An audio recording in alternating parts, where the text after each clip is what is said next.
Welcome to episode 12 of Platform. Today, we're going to be speaking to Greg Preston. Over the years, Greg has had a phenomenal amount of output. He is responsible for Master Splinter with Jeremy Soderbergh.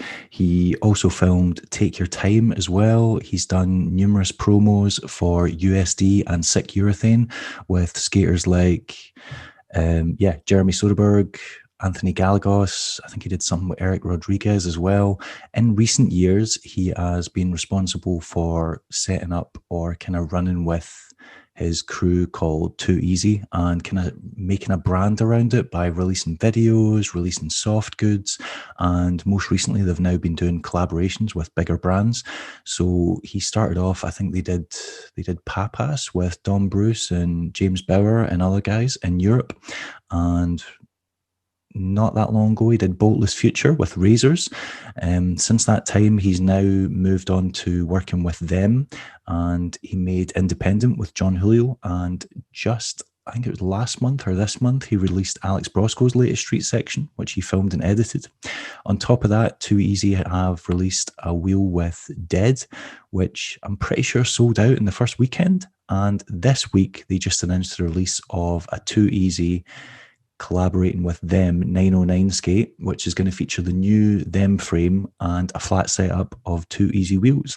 I think Greg's also working at the them storefront in Santa Ana, so we're just going to check in with him. Easy for me to say. We're going to check in with him, find out about all that stuff, find out how he started working with them, his plans for Too Easy, what he's got going on in the future, if we're going to see any new footage of him skating, because he is absolutely amazing. He's got a chain grind game like no one else. So yeah, going to ask him about that as well. Before we get into it, cue the music.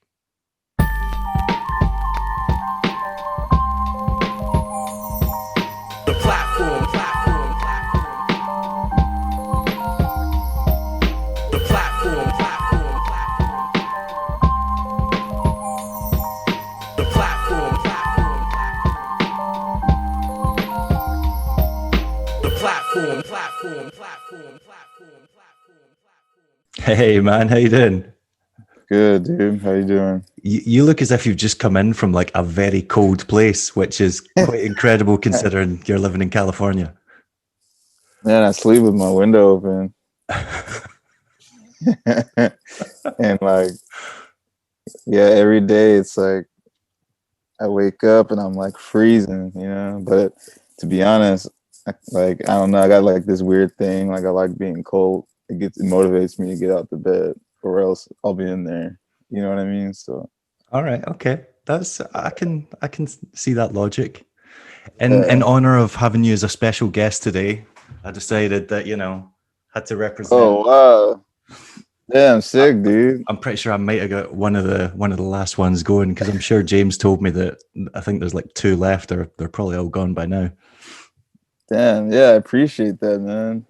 Yeah, shout out James Bauer, man. He yeah, like that was all him. He kind of like we what's the word?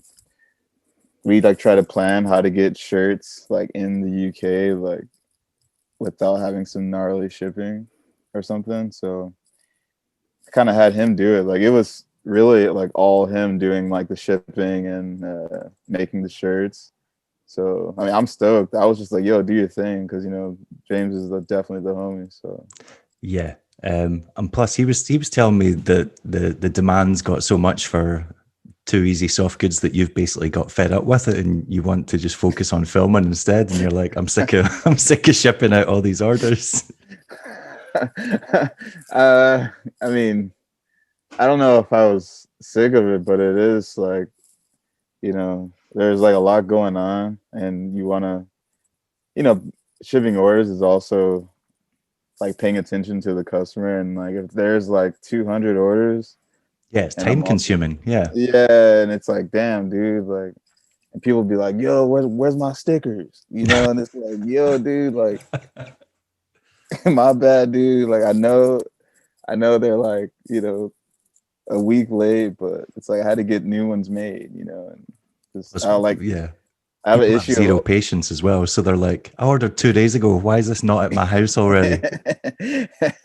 Yeah, man, but it's my fault. Like I'll oversell. Like I'll make like 100, and I'll be like, yo, like this is enough. Like because when you look at 100 stickers, the brick is like huge, Yeah.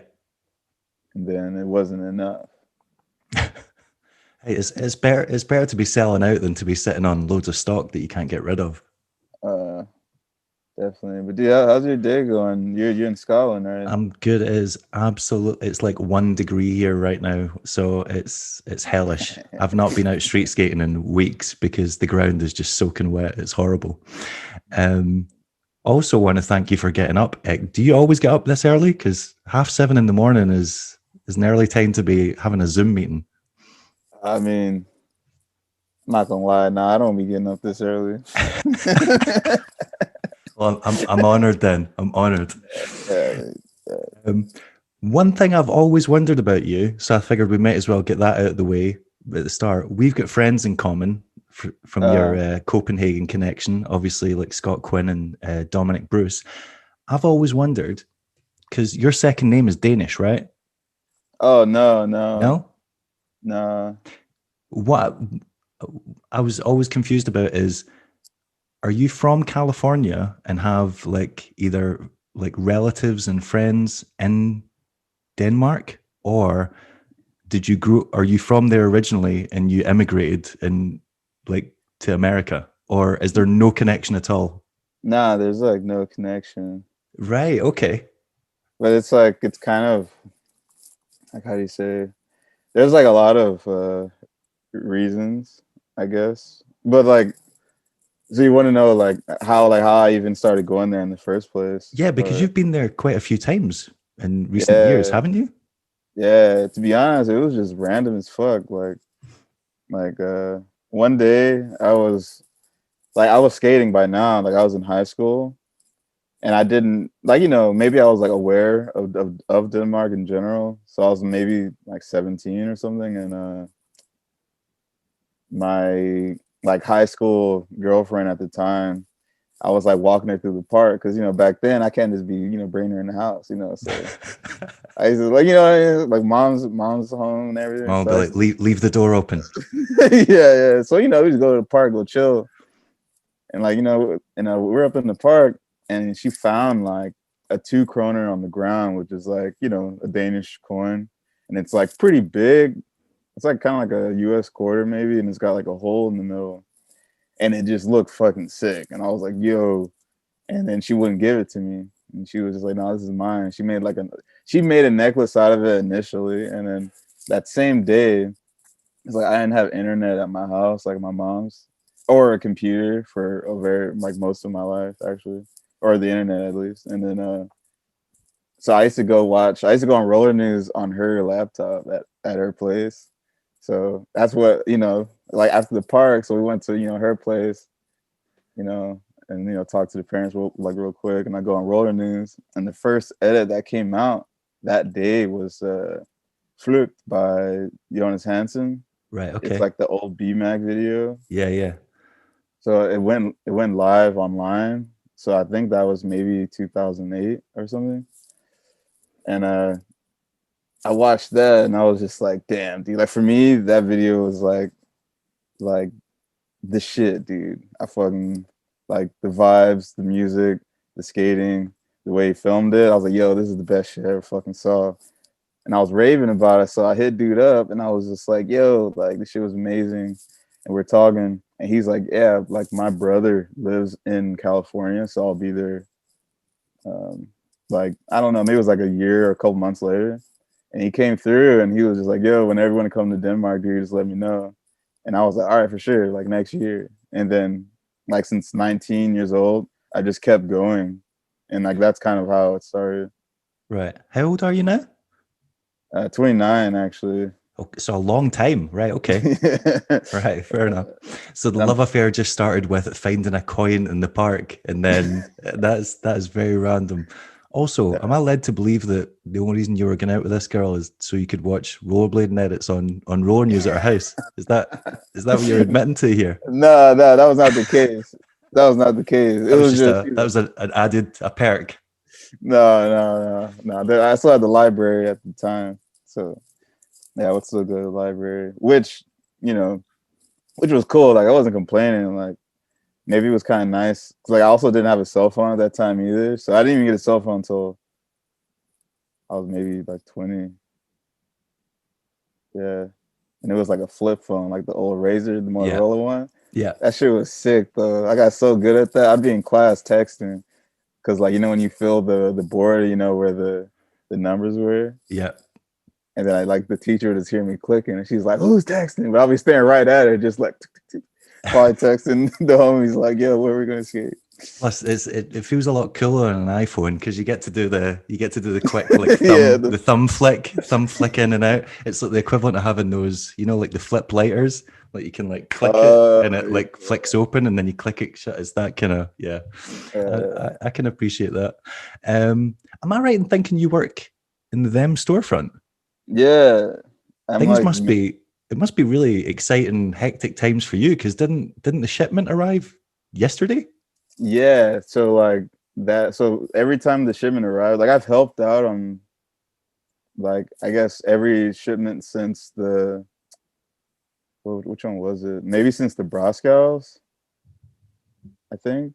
Either the Broskows or like the U1 and the blue limited edition one, the Intuition liner one. Uh, like I've been helping taking off the skates since then. And yeah, so like they land in Long Beach, and but you gotta wait till like the clearance or whatever is done. So there's like some custom time, like I think they go through like maybe a box or two, or I don't know how it really goes, or maybe they just like look over like the forms before they let Jon go pick it up. It's like a wait time. But one time the lady almost like iced Jon like on the 909. Like I guess there's a different tax for skate boots as there is shoes. So she looked at the thing and she hit up Jon. She was like, "These are shoes." And Jon's like, "Yo, these are definitely not shoes, man. Yeah, These are yeah. skates." Like, Try walking around the street on them and you'll soon find out. yeah, he had to like, I don't know. I think he like sent her photos of like what they are. So I guess without the boot on, she was just like about to charge him like a whole different tax, which would have been a lot more Insane, yeah. expensive. But like, luckily that worked out. But other than that, I mean, it's been pretty smooth sailing. Like they just come up and then we ship everything out same day. So as soon as we unload the truck, like dude just KOs in the truck. Like sometimes if you walk around the front, you see him like mouth open, knocked out in the seat. While we're just taking. He's just catching some rest and you guys are doing manual labor, right? Yeah, I mean it's cool. It's like, yo, thank you. Thank you for bringing the skates so he can get a little KO. It's all right. That's got to be an exciting time. Like Jon's face must just light up every time those arrive. Because, well, first off, it must just be relief that they've actually made it to him, and then second, seeing what he's came up with coming to life, he must just be smiling from ear to ear. Nah, yeah, he's usually pretty stoked. Even before and after, I think he's always looking at it's kind of like when you order anything like from online and you see the tracking, you see where the container is. It looks exactly the same. Instead of it's just like a big ass package, but you can see like, oh, it made it to the port. Oh shit, it's at the port. Oh man, they're gonna tell him to come pick it up. Like, yeah, he does get juice. Now that I think about it. Yeah, that's pretty cool. And the surprise announcement, was it yesterday or the day before? Yesterday, wasn't it? It was that there was going to be the Too Easy collaboration with them for the 909. That's got to be a pretty big milestone for you as well, because that's like the whole name and the crew thing. That's from like you and your friends. So you guys must all be hyped to sell on that. I mean, yeah, to be honest, like I didn't know until kind of recently. So like in the beginning, like I kind of more approached Jon on just doing like a collab will, kind of similar to what we did with like the Dead Will with Parker earlier this year. Yeah.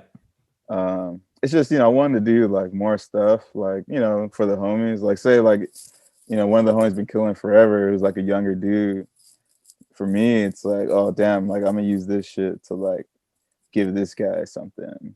You know what I mean? So like that's have been like the goal, I think, at least from what I want to do with Too Easy when it comes to products from like here on out. So initially I was like, yo, let me just do a will. And what happened was the Sunday brunch guys as well were also gonna do just a will.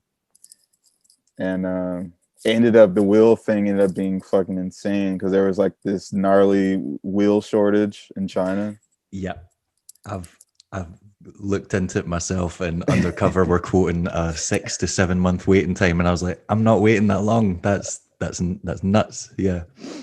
So and John got lucky. Like he got like maybe the factory was like, yo, like, you know, we can't give you your normal 58s right now. Like they're done until next year sometime. Because I think they're making skateboard wheels in the same like little factory. Okay. Like it's not just like, you know, inline skating wheels. It's like just wheels of all sorts, basically. Yeah. And you know, there was just so much. So they were like, yo, we can get you 56s like ASAP. And then, you know, I think John maybe talked to the team first before he like made that plug, or I don't know. And everyone was like, well, I mean, everyone's skating flat anyway, or a lot of people are at this point. So making a whole run of 56 until we get 58s back isn't that big of a deal. So that's like kind of how the will came about. And then John was like, well, I also want to do like an order of black 909. And then like maybe like a day or two after he was like, I want to do another black, he was like, yo, you just want to put those wheels on? And then like, and he asked Mike, and we were both like, yeah, fucking super down, you know? Yeah. Because I guess the goal was, instead of just getting another 909 black boot only like before, he was like, yo, these got to come like complete, you know, you should just put the wheels on. And that explains, because when I saw the promo photos yesterday, it shows you the skate with a wheel on it, but when you zoom into the wheel, it says 5890. But then on the description, it says the wheel's 56. And I was like, I was like, this, what? That doesn't make sense. And it said it on every shop as well. And I was like, surely some of the shop owners have noticed that the image doesn't match the specs. But that makes sense, because if it was originally meant to be a 58, that was probably the graphic they sent over first, being like, yeah, right, okay. But I'm pretty sure, I don't have the brunch because like we only have the prototypes, but I'm pretty sure, I'm not 100% sure, but I'm pretty sure they changed the graphic to 56 for the actual wheel when they done.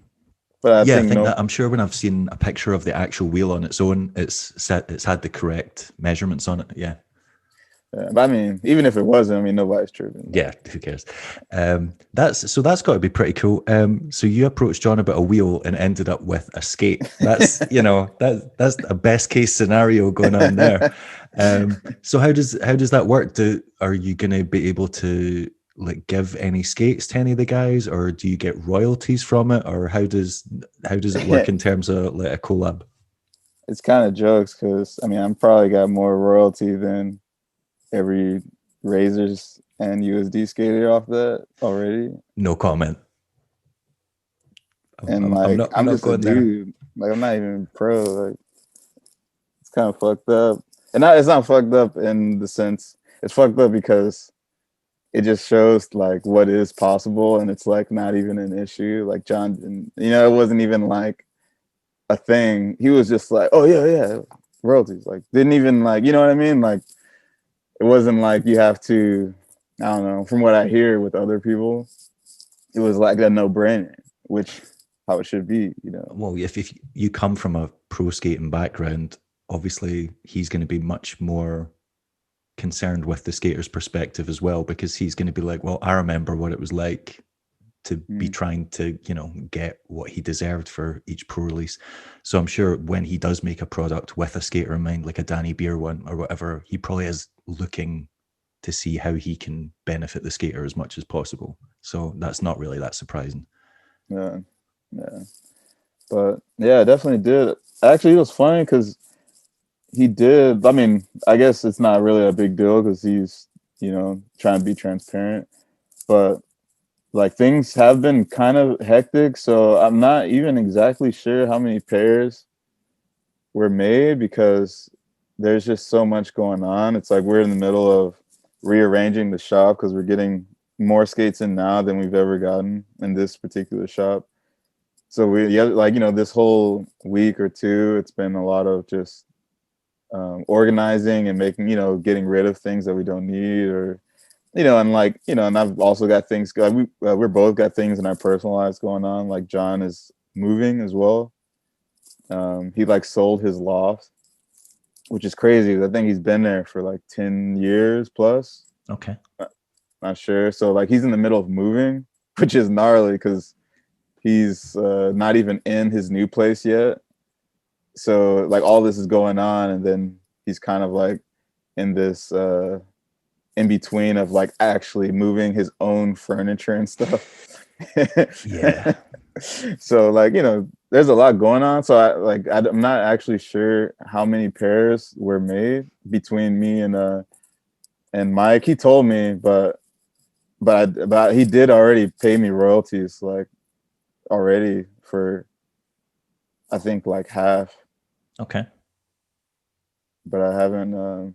But I'm not even tripping on it because I know it'll get like he'll like give me the rest whenever.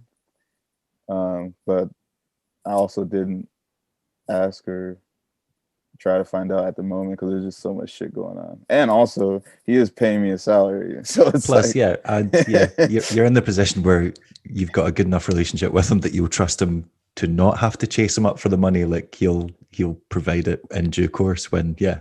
yeah.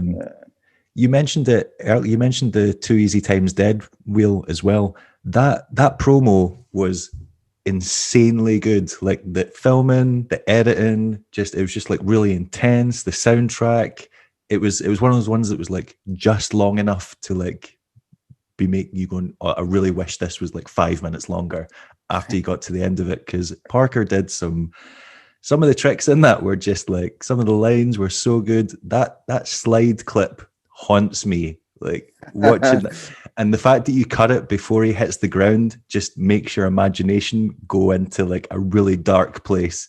So as soon as I saw that, I instantly messaged him being like, are you alive? Like what the hell happened after that? And he was like, oh yeah, I just wrecked my heels, so I couldn't do it. That was like horror story stuff, that clip. Yeah, what was most fucked up about it was, one, he didn't warm up. Like he just came to my place and he was like, yo, like I got this spot. He didn't even say That's not a spot. That is not a spot. Like no one sees that and goes, that's a skate spot. Like psychopaths think that's a skate spot. And I'm just like, I didn't really know what I was getting into. So and then for me, it's like that's like my little bro. So at the same time, like I remember, like I'm looking at the spot and like my heart's kind of racing because like that thing it's fucked up. Like it's literally fucked up. Like it's been on the roof for maybe 20 years or something. Like it's it looks like it has. It looks rickety and plastic and cheap. It looks like it could disintegrate if you tried to roll down it, and he did. And it did disintegrate. That's why he didn't try it again. Like the so the slide broke. Yeah, because you see it move. Like it moves quite violently when he rolls down it. Yeah. And it's not like you can test it out. Like you can't just go, oh, I'll just like, if you go down that, it's full send.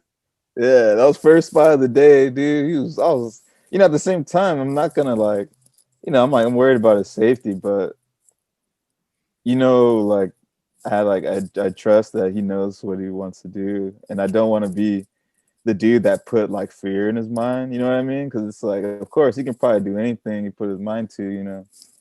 So I'm kind of like, okay. I know you could do it. I'm like a little scared, but I'm gonna. So there was no evil thoughts in your mind that went, well, no matter what way this goes, the footage is going to be gold. So yeah, but there was a lot. Like we were right next to a mechanic, so if you can imagine, these dudes are just working on cars, and then they see Parker just standing up there. You just hear, hey, and people are. That was the problem. People started screaming. Of course they did. They probably thought he was trying to kill himself. Like yeah, so there you see people like saying, yo, no. And then there's like a hotel across the street, and you can see people are looking out of like this maybe 6-story hotel from. So it's like on my left there's direct, just like what's the word, there's distractions like on all sides, like even for me filming, to where it's just like, oh shit, like I hope this isn't fucking him up while he's up there. But honestly, he's just looking for another slide. Like I think he's just googling like pool party supply in on Google Maps, and I think he's just looking for because it's actually a thing. Because like the more and more I'm driving around, I see these pool supply. I'm like, damn, there goes another slide on the roof. Like there's a lot. Okay. So I think it's just a matter of him finding another one, or he said he might go up and try to fix it one night. I suppose if So you are based in California, I guess, yeah, the pool industry is quite a big thing. So yeah, okay, that makes sense. uh so I don't know. I see what happens with that. He said he wants to find another one or fix the one he tried. So at one point he will probably do it again. That's okay. Hey, if he lands it, that would be, yeah, that would be incredible. But it's a terrifying prospect. Am I right in thinking those wheels sold out within a weekend? Yeah, so it was kind of Because funny because I like, remember well, seeing the price and being like, these guys are, I was like, I don't know if this is going to work out for these guys. That's quite an ask. And then they just I'm sure I checked back a couple of days later and they were all gone. And I was like, that's that is a good going, yeah, product release. honestly, so when that did happen, I was actually in the shop, and I don't think the shop was open yet. I was just working in the back, just like pulling orders. And like, I knew the wheels were gonna come out that day, and then like I talked like size I was talking to Sizemore before they were dropping, and maybe he had something to do with like the way it was set up on the website, or him and Kyle. I don't really remember now. But yeah, I was talking to him, and I was kind of like nervous too, because I'm like, oh shit, like I don't know, releasing a product, it's kind of scary. I guess it's like, I hope it does good, or I hope the wheels are good, and especially because Dead's never done a color like orange, so I was kind of like, uh, I was like, damn, like I hope that it's a good wheel, because when people say like, oh, when you put color in the wheel, it messes it up. I hear people say that, but I had faith that like they knew what they were doing, and obviously it was a really fucking good wheel. Like from what I've heard, personally, I didn't actually get a pair, but it was kind of my fault because they did send me a lot. They sent me a lot, and then I gave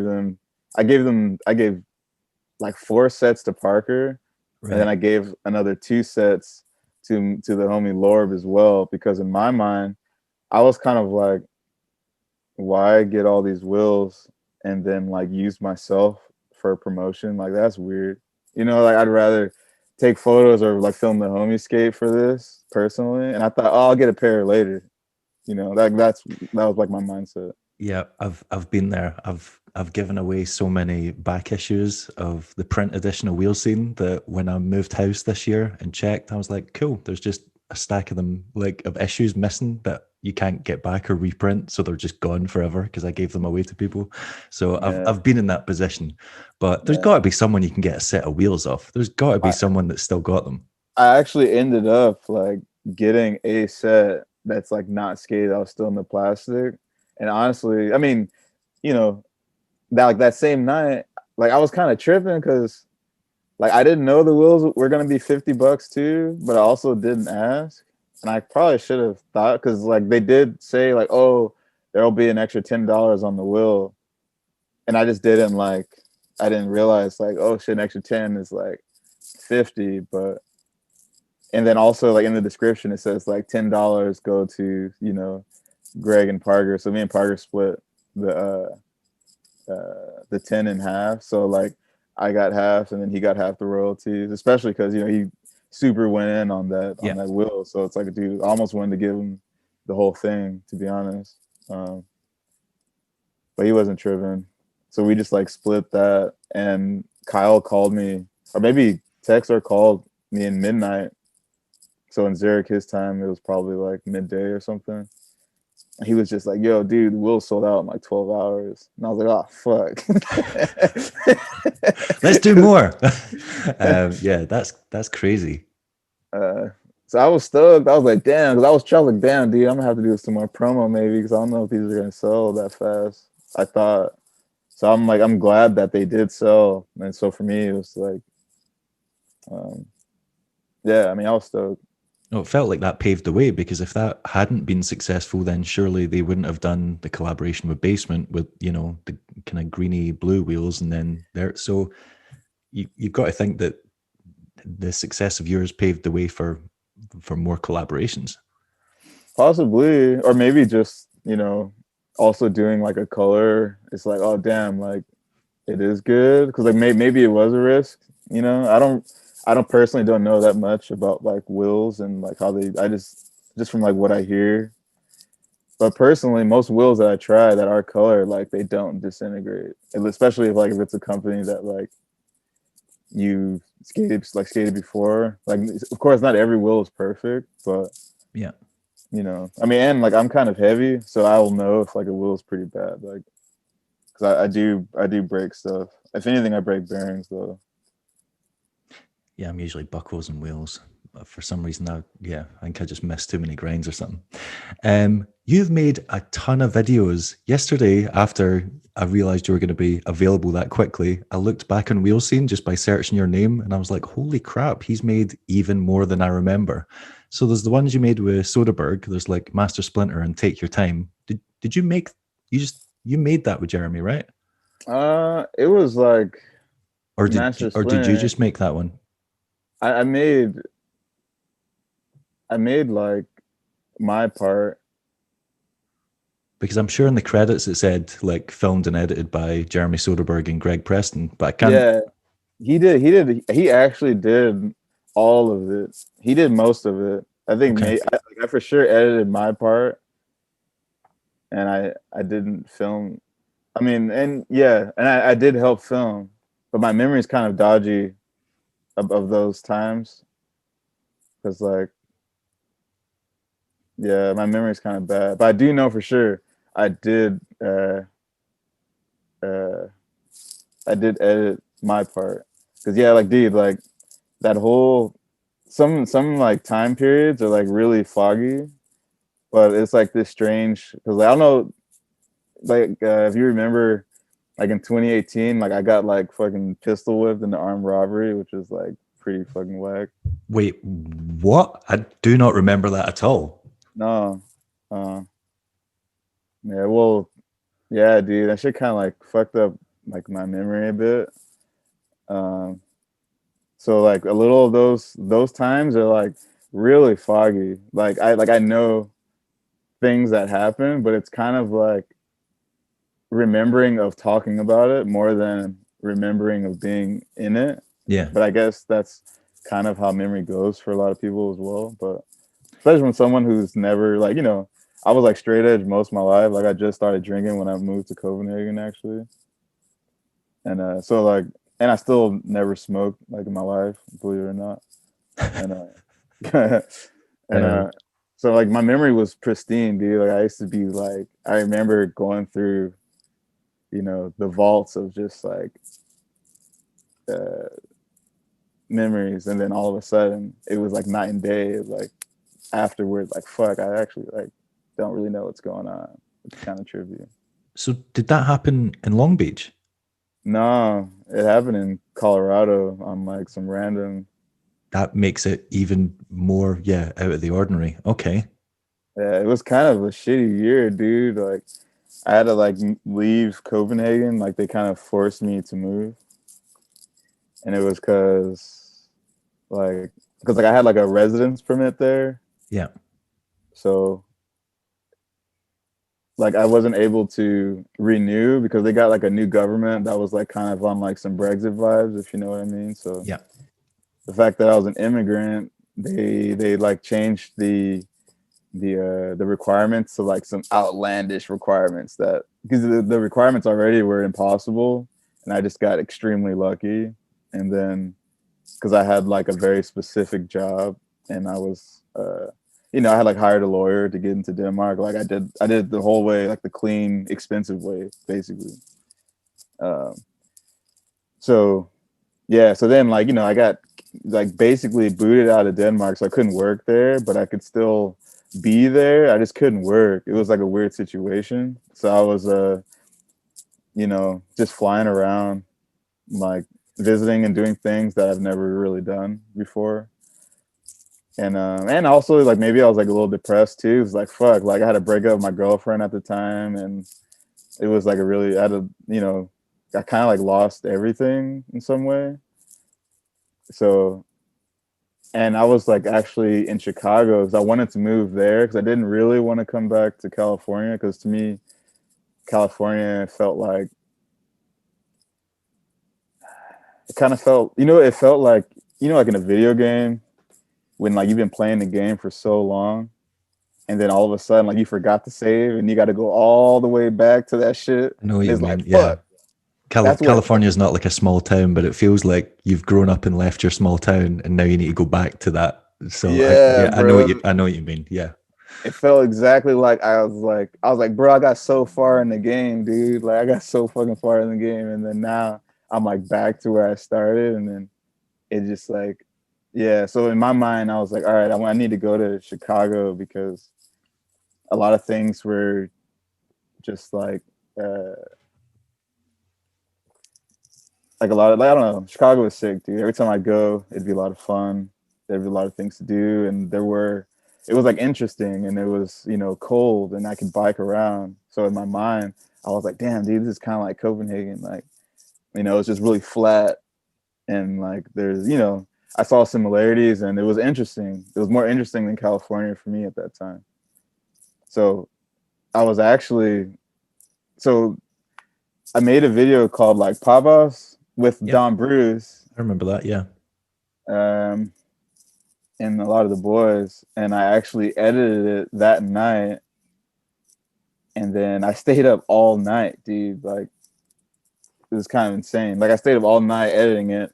Then I was done. I was just like, back then I didn't really review, so I would just edit something, and then like that was it, and I'd upload it. Like I didn't like sit on it and come back to it. Like these days I do that now, but back then I didn't do that. So I was staying at Scotty B's place. It's like a Chicago local, really sick dude, and yeah, I made that edit in his living room. So I didn't sleep, and I got on a flight to go back to California, and I was actually going back to Cali only to get a flight back to London so I can go stay at James Bauer's place. So, and on the way back to Cali, I had there was like a storm or something, so the flights got canceled, and I had to like fly to Chicago to get the soonest flight to go to LA, because I needed to be in LA to catch the London flight. And when I got to Chicago, the whole flight was canceled. So I know that like airlines, if you're from out of country, they kind of like are entitled to supply you with the hotel. So I was like, I went up to the thing and I was like, yo, I came all the way from Denmark. Like I need, a hotel. And I was like tired as fuck, dude, because I didn't sleep the whole night because I made a video. And they gave me a hotel voucher so I can get to the hotel for free. And on the way there, she was kind of like, hey, we have a shuttle, so I don't know if you want to wait for that. And I was tired as fuck, dude. So I was like, no, I'm not waiting for it. I'm just going to catch an Uber. So I got to the hotel, and then, I checked in or whatever, and I'm walking up the stairs, and I get all the way to my door, and I was like, oh shit, I forgot the Wi-Fi code. So I started walking back down the stairs, and as soon as I walk into the lobby, like, like those slide doors, like the slide doors just open, and three dudes just run in, like full ski mask, guns up, just wearing like camo and all black. And they're kind of like whispering, sort of, which was like really fucking weird. And it's like 3 a.m. as well. They come in, and then they're just like, yo, everybody, hands up. And I'm like, fuck. You're like, I've got the shittest timing known to man.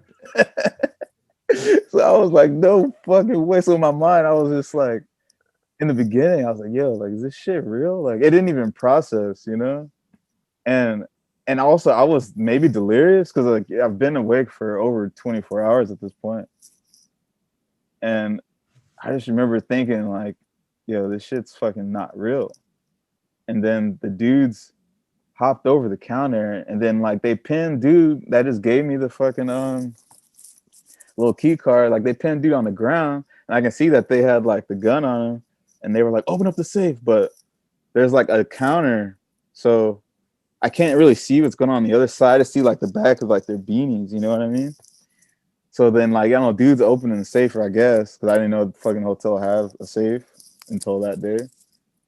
And then, you know, one dude hops back, you know, and for some reason in my mind, when you I guess when you see like robberies in the movies, I mean, it wasn't the first time I've been robbed, but like, you know, when you see robberies in the movies, like, especially like, I don't know, like the people around with their hands up, you know, they're not really like a part of it. You know, like the dude just get the cash and dip. So the dude that was screaming, he hopped back over, he pointed the gun at me and and there was also like two other families there that were part of the same flight that I was in. And he just pointed the gun at all of us. And he was like, everybody in the lobby, all this shit on the table and put everything on the table. And in my mind, I was like, nah, dude, like what? Like in my mind, I was like, yo, this is not how it goes. Like you guys take the money and run. Like, and they were just actually taking their fucking time, dude. It was Right. kind of insane. Just like unusually calm. Unusually just chilling. So I was like, yo, like I got my passport. I actually had, you know, I still have my Danish residence permit, which is the only way I can get back into Europe. I also have my Danish bank account with all my money that I've been saving for like years on it. And I don't know if I can get that back at this point, you know? So I was like, damn, dude, if I get robbed and I lose like passport, I lose all my shit, it's like done. So I was like, all right, fuck that shit. so at the time, I was like, yo, it seemed like a good idea to walk over and pretend I like ghosted putting shit there, so I didn't really do it. So like I dropped the phone, like you know, this little iPhone SE, and it was fucked up. So I was like, I'll drop that. So I pretended to put a bunch of shit there, and I kind of walked back with my hands up. And dude, like fuck, of course he noticed. He see me walking back, he can clearly see I didn't put everything over there. So he came over, and he was just like, I said, run all your shit on the table. And I just looked at him, and like at this point, dude, it was a really stupid decision. But I was basically just like, nah, dude, I'm not gonna do it. And then that's like the last thing I remember. Like I don't even remember getting pistol whipped at all, actually. Yeah, that is incredible. Like, I thought you were going to tell me, you know, you went out late at night to get some food or get some drinks or something and you just got jumped. But for that to happen in a hotel, but like basically you just unwittingly became part of like a heist. Like, Yeah, that is horrible luck. yeah, yeah. And then I was maybe out for like at maybe a minute or something. I actually don't know. All I remember is waking up on the ground, and I was like, "Damn, dude! Like, did I just get shot?" Because, like, you know, I've never been knocked out before, you know.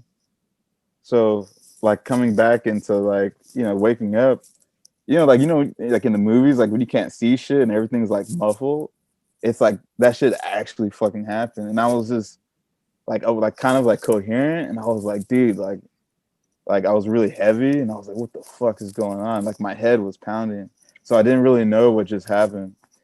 But one thing I did know, I saw the dudes, they were having trouble taking the fucking bag out of the hotel. Like they couldn't get it over the counter or something. So they Right. were struggling. So I got up. Oh, when you woke up, so when you were conscious again, they were still there. They were still fucking there. Like literally, they were taking their fucking time, dude. It was insane. Right. And then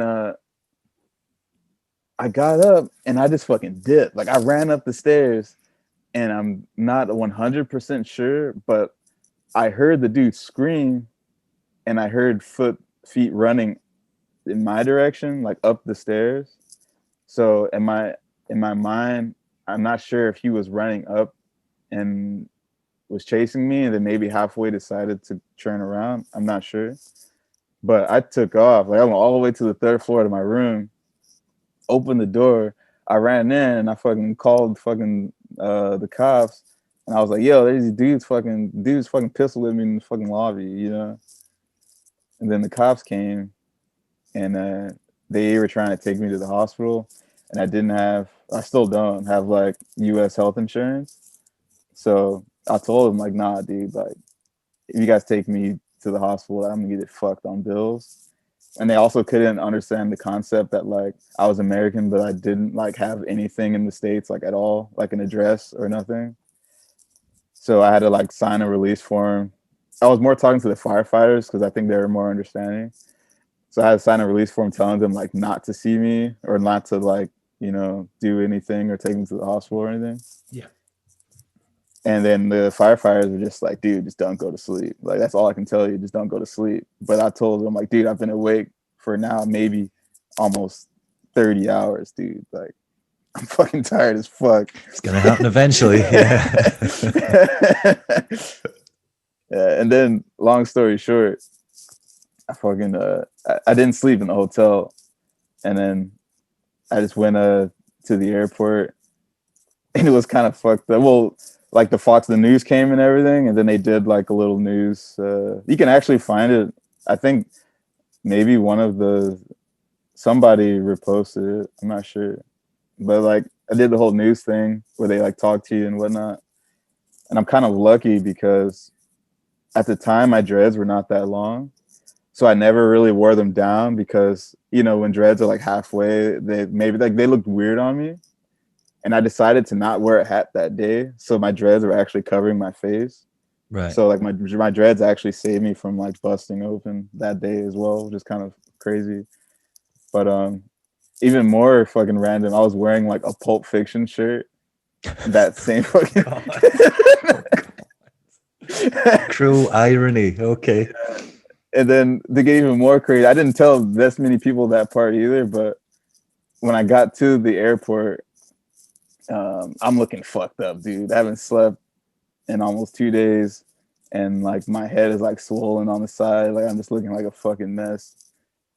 And you know when you go through the little like you get like your shit scanned or whatever through the X-ray thing. The lady, she's just like, any liquids? I'm like, nah. And she's like, damn, dude, you look rough. And then I look up on the screens, and you like see me like talking on the news like behind it. And I didn't even say nothing. I just remember looking at that shit and being like, yeah, that's a rough night. Yeah, she thinks you've been partying it up for days on end, and you're like, no, I've just had a nightmare experience. Yeah. Yeah. And then, so basically, and then I got on the flight. I tried to stay up. I had like 5 coffees and I knocked out like immediately. So I was supposed to stay up for 24 hours, but I just went to sleep. And then I got, the whole flight was quick, dude. I just knocked out. I woke up. I was like, all right, woke up. I'm cool. And then, I went home. I talked to my mom. I thought she was going to be pissed, bro. Like, imagine walking in and being like, yo, like, my bad. Like, telling the dude, like, putting your life in risk or whatever. She was kind of pissed, but she wasn't, like, upset. I think she was just like, yeah, it's good that you're all right, And then I woke up in the morning. And then, I looked at Instagram.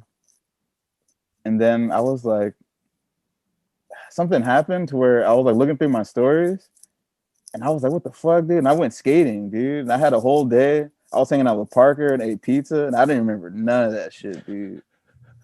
And then that's when I realized like I had like the memory loss. And I was like, yo, so Instagram kind of like informed me that like, dude, like your brain is actually not good. Yeah, that's an insane experience. Yeah, I can't even imagine what going through that must have been like. Although it kind of sounds like you got off lucky if all they did was hit you with the gun, because they could have used the gun on you in a much more awful way. So yeah. I mean, they ended up getting caught from what they've told me. So they've been trying to get me to go to Colorado to like, sit as a plaintiff. And then but personally, I'm just like kind of over that shit. Like I didn't get nothing stolen. You know, I'm just like, yeah, I'm just not trying to go to Colorado. I don't fucking care. I don't blame you. Yeah, but he's gone in for a minute. Like they always send me mail. So he just went in like before quarantine, and they were like, yo, like he went in for kidnapping and a bunch of other gnarly ass shit. Like dude was kind of crazy. So near death experiences aside, what we were originally talking about before you just came out with the most random story ever, it's just the insane amount of like videos you've produced over the years. And yeah, the most recent ones before you kind of got involved with them was obviously Papas that you did in, was it Malta? Yeah. Malta, with like Don Bruce and James Burr and the guys. And then it was really weird how I had no idea that you had any affiliation with Razors, and then you released Boltless Future. And I was like, I didn't even know he was like in any way connected with them. And then you released that. And yeah, how did that come about? Well, that was actually from so have you ever seen Sizemore's videos called Blaze? It was like an online, like there's a clip of me in there that he filmed when I was skating like these springy ledges, but I had like Volos on, I think. I know the ones you mean. Yeah, I remember the clip. So it was that same day because I was in between skates because I didn't really know what to skate at that point. Like I was skating adapts for like I gave them like a good 6 months and they just weren't for me. And I, you know, in being in Volos, I was like the in-between size guy. You know, like the 9s were way too small, and the 10s were like kind of too big. But I tried the 10s on for that day, actually. And then Quinny, out of all people, later on that day, he called me and he was like, yo, you know, because like I actually did buy Razors before that. And I just weren't skating them that particular day, though. And he was like, yo, I seen that you like bought some Razors, and I bought like some SLs. And I was like, yeah, man, I'm just, you know, seeing what feels good, you know. He was like, yeah, well, you know, he was like the EU team manager at the time. And he was like, yeah, so, you know, I don't know if you'd be down to like be like Razors Flow for Europe, at least like, you know, within Europe. So I was, you know, for me personally, I was kind of like, you know, with Don Bruce being there, Quinny and Malta Hustel in Copenhagen, like those are like some sick fucking dudes, and they're like my boys too. And they did make Razors look really fucking sick. I'm not gonna lie, at the time at least. And I was like, well, dude, I'm like 100% down. Like, you know, I'll just like be a part of it. And that's kind of like how I was a part of Razors actually. So I was kind of like a Razors Europe dude. And when it came to Boltless Future, that was in the middle of me moving back to the States. And I kind of didn't really know where, you know, I was kind of like, yo, Quinn, like now that I'm in States, like, am I still Razors Europe or am I Razors US now? How does this transfer over? And, you know, realistically, I wasn't there to be pro. It was just like, you know, in my mind, being a part of Razors was kind of like being a part of Quinny, Dom, and Malta. So anything outside of that wasn't really like what I was aiming for anyway. So, but coming back to the States, I was like, yo, you know, am I still on? Or if I'm not, cool. Like, I'm probably going to still skate the shift anyway, because I actually did like the shift boot. I know a lot of people didn't, but I personally like that boot. And then, you know, I talked to Jeff Akers, and Jeff was like, oh, no, you're good, dude. Like, you know, so then Jeff did send me skates and whatnot. And then with the Boltless Future thing, I think it was my initiative. I was just like, yo, dude, like, let me do something for giving me, like, you know, he sent me a couple shifts at this point, and I was giving them away to like the homies. So that's kind of like what that was, except Kay. I think she definitely bought hers. But all the other dudes in the US, other than like Bauer and like a lot of the Europe dudes, like they, you know, they were already on Razors as well at that time. So for me, Boltless Future was kind of like, you know, I don't have really anyone pointing the camera at me. So I was like, if anything, I can make like a thing that could, you know, at least show some appreciation. So that's kind of what, and actually Quinny came up with the name Boltless Future. Right. Okay. It was kind of a joke, but I was about to say the irony being that, unless you want the frame to like fly off across the street, you need to use the bolts. you know what's funny? I never used the bolts, and that shit never happened to me. I got lucky on that part. Out of all the unlucky things, I got lucky there. I've seen that happen countless times at sessions. Yeah, someone will just be grinding a ledge and it'll just ping off, and you're like, cool. If that was down a double set, you'd be in a lot of trouble right now. So you did that, and then I know that you kind of like moved away from razors, because I remember you saying somewhere that you asked Jon if you could go on a trip with the them team. I think it was to like South America or Mexico or something like that. Or yeah, exactly. Damn. But then you still, where was that? Where did I hear you? Was that a podcast? I actually don't know, but I did say that is true. So I maybe said it somewhere. I can't. Or did you maybe do one of those blading chats with Jason? Or that was probably was that it? Yeah. Oh, cool. Yeah. My memory's actually working. Sick. But then you came back from that and did Derek Henderson's Pro Skate promo. Yeah.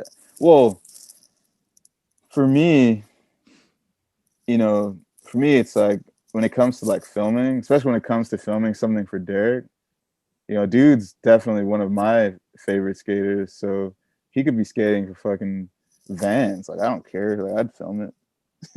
You know what I mean? Like, if it was, like, and personally, razors didn't really do anything to me personally. Yeah. Like, obviously, I don't like the way they move. A lot of things that they do that are fucked up aren't secret. Like, people know, But personally, to me, they didn't do, they didn't do anything shitty to me. But also, I wasn't insinuating that. I was just more kind of interested how that came about, because from what I understand, I remember after the promo came out, you put a thing on Instagram just saying, I want to thank Matt and Derek for paying for everything and covering all my costs. And I remember just thinking, that's crazy, because you're making a pro skate promo for a company and they're not contributing anything. Yeah, which is, I put that because Derek and Matt paid me multiple times, and I didn't even want to take it, and it wasn't even a part of like the how do you say it? It wasn't even part of the plan. It was just like, yo, dude, like, I just want to make this shit.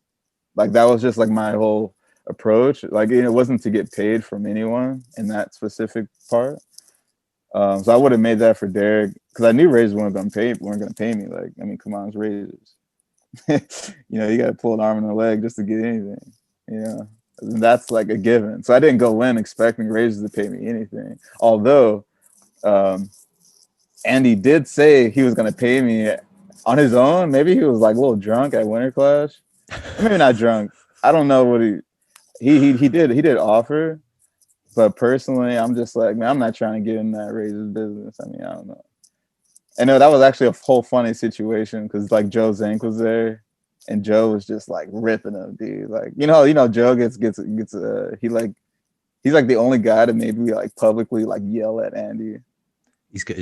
He always got strong opinions, and he's not shy about voicing them. Yeah, because like, I guess it does look like, I got like dreads and shit, and I'm black, so people think that like I like smoke or like just get like high and shit. And I know Joe pretty well, so I think we're talking, and then Andy, he didn't mean bad by it. Actually, he was just like, dude, man, like, for the edit, I'll give you, I don't know how much money he offered. It was maybe like a couple $100 maybe. He's like, yeah, I'll give you a couple $100. It's a lot of money for, you get a lot of weed, get some weed for it, because we're like in Amsterdam. And then Joe was like, he don't fucking smoke. He never smoked a day in his life, Andy. And then Joe just started ripping him. And I was like, yo, Joe, it's cool, man. Like, I'm not even mad. Like, if I did smoke, I probably would agree with him, but I don't. So, yeah, that comment would have came off a lot worse if you weren't at Winter Clash, because that could have been misconstrued as a race comment, whereas hopefully it was just a reference to the fact that, you know, a lot of people at Winter Clash smoke weed and you're in Holland. So Yeah, no, I don't think it was a race. I think he just like genuinely were like, because like let's be real, like most people would have been like, fuck yeah. You know, probably. So, you know, and I mean, from what I hear, dude likes to party. But that was the only interaction I've ever had with him. Like, I actually stayed completely out of that because I kind of already knew how they move, so I didn't expect anything. And you know, and even going back to the mint skate, like, it's like I did listen to the From one because someone brought it up to me yesterday, like, yo, I listened to From podcast and they mentioned what happened with that. So like that's why I was like, oh shit, like I do know, like um, that was also on a whim. Like I was working and I was in Cali and Akers sent me a message and he was just like, yo, we've got this mint skate coming out. We only have 1 week to do promo for it and you're like pretty close by and we think that you'll maybe make them look cool. And that's basically all that it was. so that's how you ended up, because I remember seeing clips of you skating that outdoor park at Long Beach, and you did like a backslide up the box or something, or up a rail or something Yeah, really high. And I remember being like, that is a weird thing to backslide in mints. And it's I remember actually being like, also, it's really strange that he's promoting these because there's been no mention that he's on the team. So it's just like, I don't know. I think he was just like, yo, you got 1 week. You know, we think like I guess maybe there was someone else on the team that they wanted to do it, but they weren't down. From my understanding, it was like yeah, it's a funky color, and it was kind of like who do they think can like make these work and makes them look cool in like a way because you know I guess the skate itself was kind of like left field. So I think they just wanted to go all the way left field with that one. And I think that's why I came into play. And then that skate ended up selling out also like really quick. Like that was the first SL to sell out completely in the US with like really quick or something like that. And then I think maybe Ricardo Lino and maybe Mushroom, from what I've been told, said something about like, oh, like the fact that that skate sold so quick, and then there was some mention like Razor should do a Too Easy collab skate because of that, and then that was actually going to happen at that time as well. So there were going to be a Razor's collab skate at that time. That was going to be a shift, and then they were like, you can't do a shift. It's got to be either SL or a Colt because the shifts weren't doing well. And then I was like, yeah, I'll do a Colt, you know. And then so that was actually going to be the plan. And then uh, me actually filming Derek is kind of what made me not want to do it anymore. Actually, because you know, for one, I didn't expect anything from it. Just like how most skaters, and especially me, like you know, I in my mind, pros should be getting paid, and like people actually putting it out there. Like I physically didn't really do that much for Razors, so I didn't expect them to like pay me any royalty or anything crazy. It was just to do something cool, which is maybe, you know, not knowing the value or the worth, you know, especially at the time, like I just didn't really care. Um, so there were going to be that. And it was, I think at the very end, we decided that it was going to be like an all like maroon Colt, kind of like more on the V13 maroon color, which because I like did like some research on Colt skates, and I guess there's never been a complete Colt that was all that color. yeah, there hasn't. So, Yeah. so like that's why I chose that one because you know it was like something to do different that I could still want to wear. And then you know, filming Derek, I actually knew about his pro skate all the way back to, or he mentioned it. He was like, "Yo, like I should, you know, I've been in talks to get a pro skate." And then I was like, dude, I want to film that edit, like whenever it happens, like for sure, you know. And so I knew about it, but I think at the time they were also kind of like making him wait longer, not this year, maybe next year. And then I did kind of see him struggle with like getting it out, just like how most skaters do. But he did fight for it, and they did ended up paying him. He was like, "Yo, I don't know what he told him. I didn't ask, but he did tell me he definitely did get paid more than usual, which for me is kind of good. Like I'm hoping Jeff is maybe having something to do with that. Maybe hopefully Razors is seeing like if they don't start doing this shit, like people aren't gonna fuck with Razors like eventually. It's just a matter of time. And if they lost Derek, I mean they already lost a lot of sick people. Like let's be real. Yeah, so many people have distanced themselves from the brand in the past year and a half. Yeah. And that was one of the reasons why I left Razors, because for me personally, knowing that Derek's skate were to be released at Winter Clash, like I knew that around the time Coco was going to Spain. And I don't know Coco at all. I'm just throwing that out there too. Even though maybe she lives in Long Beach. I actually don't hang out with her and never skate with her ever. Or maybe once, but I don't know. But all I know is she got a part of Razors somehow. And then they're like, "Oh, we're sending Coco to Spain to do some promo shit with that girl Stephanie." And I was kind of like, dude, like they got a whole fucking pro team, that they're not fucking doing shit with. And I'm seeing Derek, he lives in Fresno. He's never been outside of the States. I think maybe he went out of California once. The dude works like really fucking hard. And for me to see them not value him actually made me quit Razors. It was that.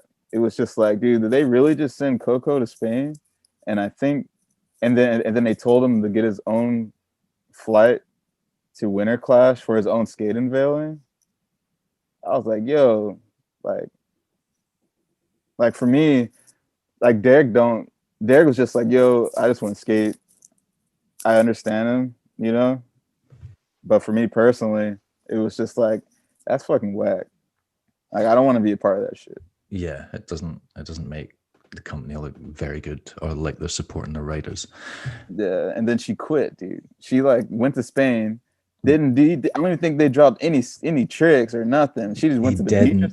She talks about this in her podcast, and basically apparently things just fell apart, and she went out there, and then Stephanie got into that whole trouble over like the racist Instagram post. And yeah, that was gnarly. And then Andy wanted to fire her and hire Coco to do her job, but he was telling Coco this while she was staying with Stephanie in Barcelona, and I think it was just all incredibly awkward. So whoa. Yeah. And we're back.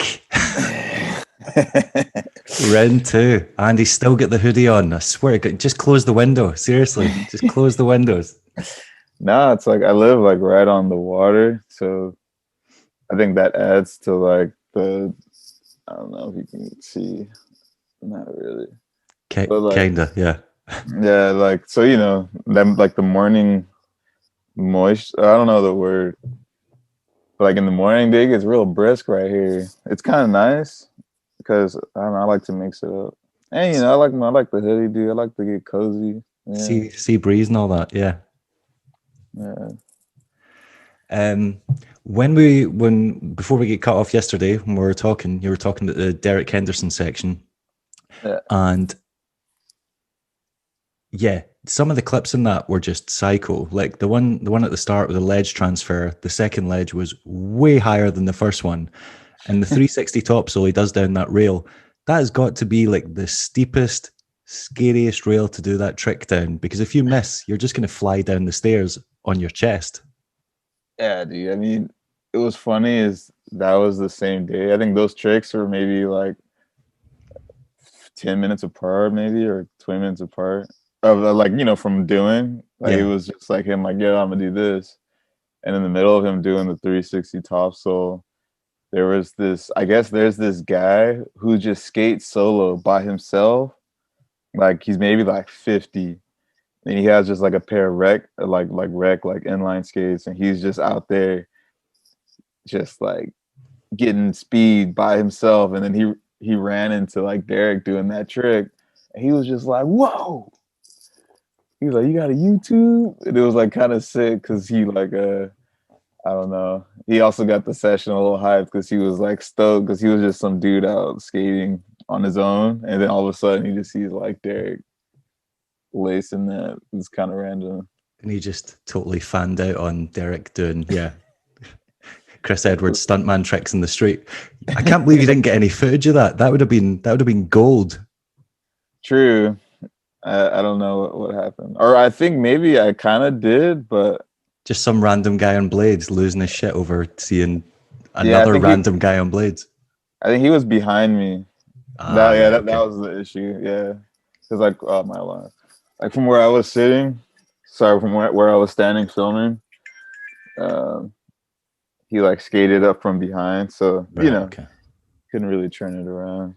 So how long, because I was under the impression that that edit was filmed in quite a short space of time. Like how many sessions or how long did it take to do it? Well, like, yeah, I think Derek works like 6 days a week or something like that, and considering the schedule, he only took off like one day a month for maybe like 8 sessions. So we skated maybe like 8 times, and then he was able to take off like one day. Okay. So out of all the 8 months, it was like one day a month. So one day he'd just come out, get some tricks at like, so he'd wake, because like we live 4 hours drive from each other. So he'd wake up at 4, like I don't even know, early, and then he just like skate all the way, to Long Beach and just meet up and skate. Wait, sorry, my laptop is acting really weird. 1 second. All right, I got you. So I'm guessing you know him quite well then. Like, what's it like to film a section with him? Because obviously, when you see him, he looks like an intimidating dude. But then when you meet him in real life and you talk to him, he's like mega polite and really considerate. So I think it must be quite funny when people see him on the street because they must just think that guy looks fucking terrifying. But then when you get to talk to him, he doesn't seem to be like that at all. No, like, I mean, I don't know. I guess, like, well, I first saw him skate when I was like 16 or 17. There was a competition in San Diego, and I never seen dude or heard of him before, but like I saw him skate at the comp, and I was like, yo, like he was like, yo, this dude is fucking insane. Like this is maybe around the time of what is it called? What's that shit? Yeah, my bad, mind blanking here.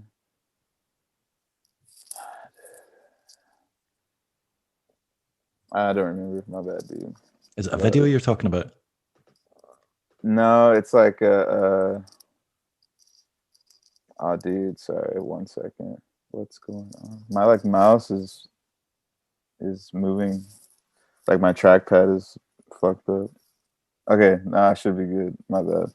But it was some like San Diego series. I don't know what it was, but I had been talked to him back then. He was cool back then. Not SDSF, no.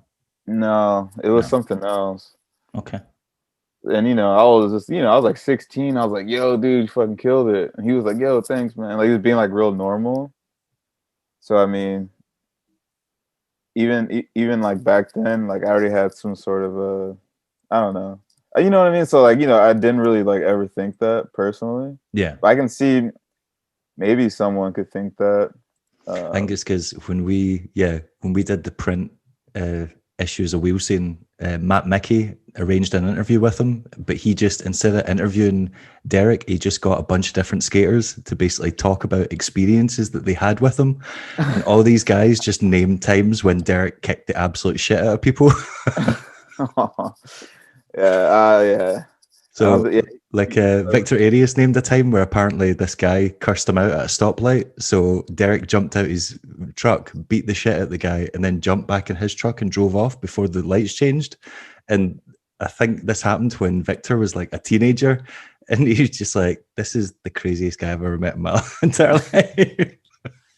I mean, personally, I never met that Derek, like the Derek that I never had any experience like that. I know he's definitely not one to like fuck with. Like I Well, do yeah, know yeah, that. he's You yeah, he's know, not the person to make fun of. Yeah, yeah, so I know someone like does, overstep the boundary. I mean, it's a given. But at the same time, like as far as like me, I mean, he's always just been like super chill. But you can always kind of tell, like even dudes, even even dudes that that are somewhat intimidating, you can always like look at a dude and you can kind of see it in their eyes, like where they're at. You know what I mean? Like some dudes like give off like just that vibe of like, damn, like this dude is maybe like fucking, I don't know. Or like you can like look at a dude and be like, oh man, like this guy maybe looks a certain way, but at the same time, it's like I can like clearly see that like his mind's like in the right spot. Like you know what I mean? Like it's kind of, I don't know. I guess it's like maybe like a quick, I don't know. And plus, I don't know, dude. I mean, I've never seen that. For me, he's always been, you know, definitely like one of the chillest dudes I've ever met. And honestly, dude is just like insanely inspiring. Like he works hard. He does skates amazing. He somehow is able to find time to skate. Like that is actually fucking. even yeah, even just his Instagram clips messing about with like his daughter, or just at a local little skate park on his own filming himself. Those clips alone, you're just like, wow. If you had more time to dedicate to this, imagine what you'd be capable of. Because if that's what he's doing when he's working, all the hours that he's awake, it just kind of it makes you wonder. Yeah, dude. Yeah, and he's working. He only has one day off, dude. So when you do see him skate, it's usually like that one day he's got off, and then like that's it. But I mean, yeah. At the end of that section, there's photographs, and in one of the photographs, Derek Henderson sitting with Quentin Lamb in a diner.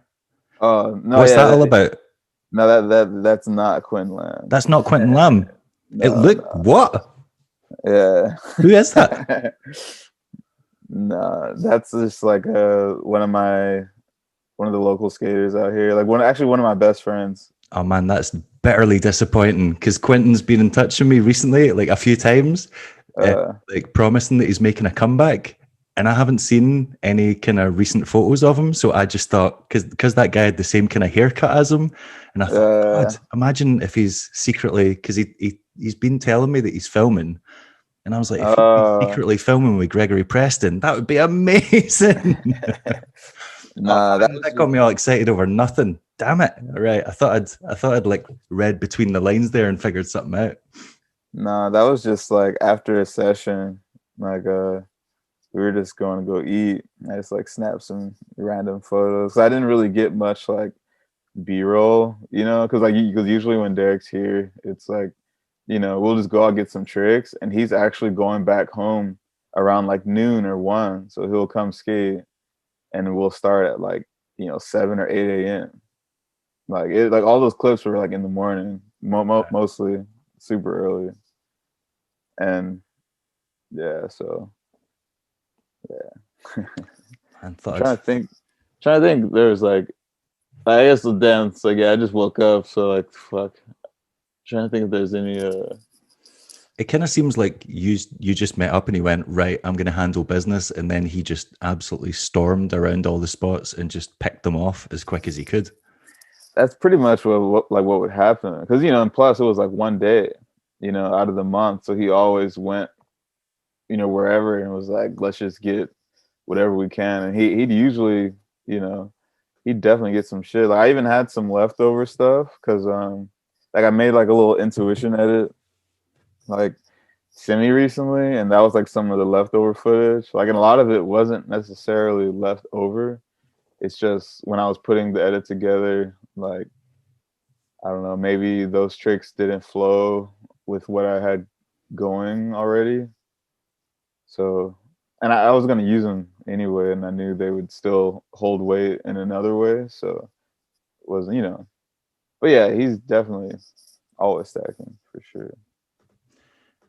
Um, and recently, it seems like you've been filming a lot with Julio because obviously you guys made Independent and then you made Momentum. It's got to be a kind of crazy. How long have you been blading? Like, what year did you start in? Like 2005. Okay, so yeah, like 16 years. Yeah, So it's like you're obviously aware of just how far back Julio goes and how long he's been skating and the kind of like the undeniable impact he's had on the sport. So it's got to be kind of wild being out in the street, holding the fisheye, being like, I'm filming Jon Julio. yeah, no, dude, it's definitely sick. Like when he first started hitting me up to film, I actually didn't know I was gonna be like filming a VOD like immediately. He kind of was just like trying to see how. I guess he hadn't gotten clips in a while at that point, like last year, like trying to get serious clips too. So he was kind of like feeling it out himself, like, can I still do this? But like first day, he got some insane shit, and then he was like, "Oh, dude, I'm like back on it." And then now, like his knee is maybe feeling a lot better. Like that's why you don't really see him do like right side fish brains for a minute. He was doing like all fishes like switch because his right knee got fucked up, and then he was doing just like switch topsoils for like a long. I'd say like for most of last year and this year, but now like his he was telling me like he started doing like certain like diets that like cut inflammation, and then now like I see him like actually you know doing like more right side top side tricks and using his right foot, and he seems to be like he's telling I'm like asking him because like now I'm starting to get knee issues, and because I'm turning 30, even though I'm definitely not an OG, but I'm turning 30 like the end of the month, so my body's actually starting to hurt, dude. It's kind of annoying, but I think that yeah. just creeps up on. I don't think that's to do with age. I think that's just to do with how long you've been skating. I think there's people, in their 20s that are just like, my joints are feeling it now, especially depending on the type of skating that you've been doing. So, Yeah. um, yeah. So, what was it like filming those two videos with Julio? Because in some of them, yeah, it wasn't like he was holding back. In Momentum, there's one where he does. I'm sure there's a clip where he switches up from like a kink rail to a ledge back to the rail, and that's like you can get broke off in multiple ways doing that. I think he does, Yeah, it was like soul fish back to soul. yeah, something like that. And I was like, man, most people in their 20s, you know, would still look at that and think that's a bit of a risky transfer. Yeah, he was feeling it. It was also funny because I guess Victor Ayres had FaceTimed him right before, and then he said, Vic, like, yo, look, this rail. He's like, all right, I'm gonna get this trick for you. And then like I think he hung up the FaceTime and he ended up getting that trick. And I think he sent it to him later and like, yo, this was the trick that I ended up getting. So that was actually kind of sick. And then one thing about that trick that was kind of annoying was like a spider had crawled up my leg. I was standing in a bush and a spider had crawled up like my leg. Um, so at the end, when he lands the trick, I kind of jolt to the right or to the left, and I thought I fucked up the clip for a sec. But it's like not very noticeable. But if you watch it again and see that clip, you'll notice that I jolt, and it's like, Oh, yeah, dude, I had homie crawling up. I was like, yo, but that's like one thing too about filming. It's like I don't want to tell John like, yo, I fucked up the clip because of the spider, but yeah, I would imagine there's quite a lot of pressure there because you're like, you don't want to tell, yeah, him of all people. You're like, oh, you know how you just landed that? I just destroyed the footage. And he's like, cool, I'm gonna kill you. yeah, I mean, yeah, dude. I guess I don't know. Maybe how do you say? I get more under pressure when it's about fisheye clips because for some reason, like I'll fuck up a fisheye clip. I will. Along, I'm like a little bit more confident, but fisheye, like when I was just I filmed that Broskow edit a month ago or so, and that was kind of scary sometimes because he skates way too fast, and He really and does. trying to like keep up with him. And I know like my fisheye skills is like subpar at times, and but luckily I got lucky, dude, on a couple of his. Like definitely got lucky because there were some where I could have missed them or tripped, or when it was like the time that he actually got it, and thankfully everything worked out. So It kind of seems like you and Torres are now like the main them filmers because it seems like Ivan's spending time doing other projects at the moment, and obviously Valve 6 just came out, but you've now done two like main videos for them, and you've done many things with Sean Darst for Instagram, or like you did like a small LA thing with Darst a while back, and then yeah. obviously Broskow's new section. So is this how are these projects coming about? Like, is Julio approaching you, or is Broskow saying, I want to film a part while I'm out here? How are they coming together? It's really like almost all of the above there. I think with Ivan, it's because he's just in NorCal and he's not local. You know, I think if he was local, you'd probably see a lot more stuff. Like like he is busy. Like don't get me wrong, like he's got a lot of shit going on. But I knew that if he'd be here, you'd probably see a lot more stuff. Like definitely. And with Torres, he's just I think the them team really has like this appreciation for New York City, and you know and Torres obviously is like an amazing filmer and editor, and so it's kind of a no brainer. But I think that's also why you'll see a lot of Torres because I know that they do want to do more like New York stuff, like in the future and continue. So I think it's more like location. So maybe that's why I'm also being the one behind the camera a lot is because I'm like local to the shop and I'm local to Jon and Darst as well. But if it was the other way around, like if Torres lived here, you'd probably it would have been probably flipped. I think you might be selling yourself short a little bit there. I don't think it's just down to geography that you're getting these gigs, because there's other filmers in your area that they're not hitting up.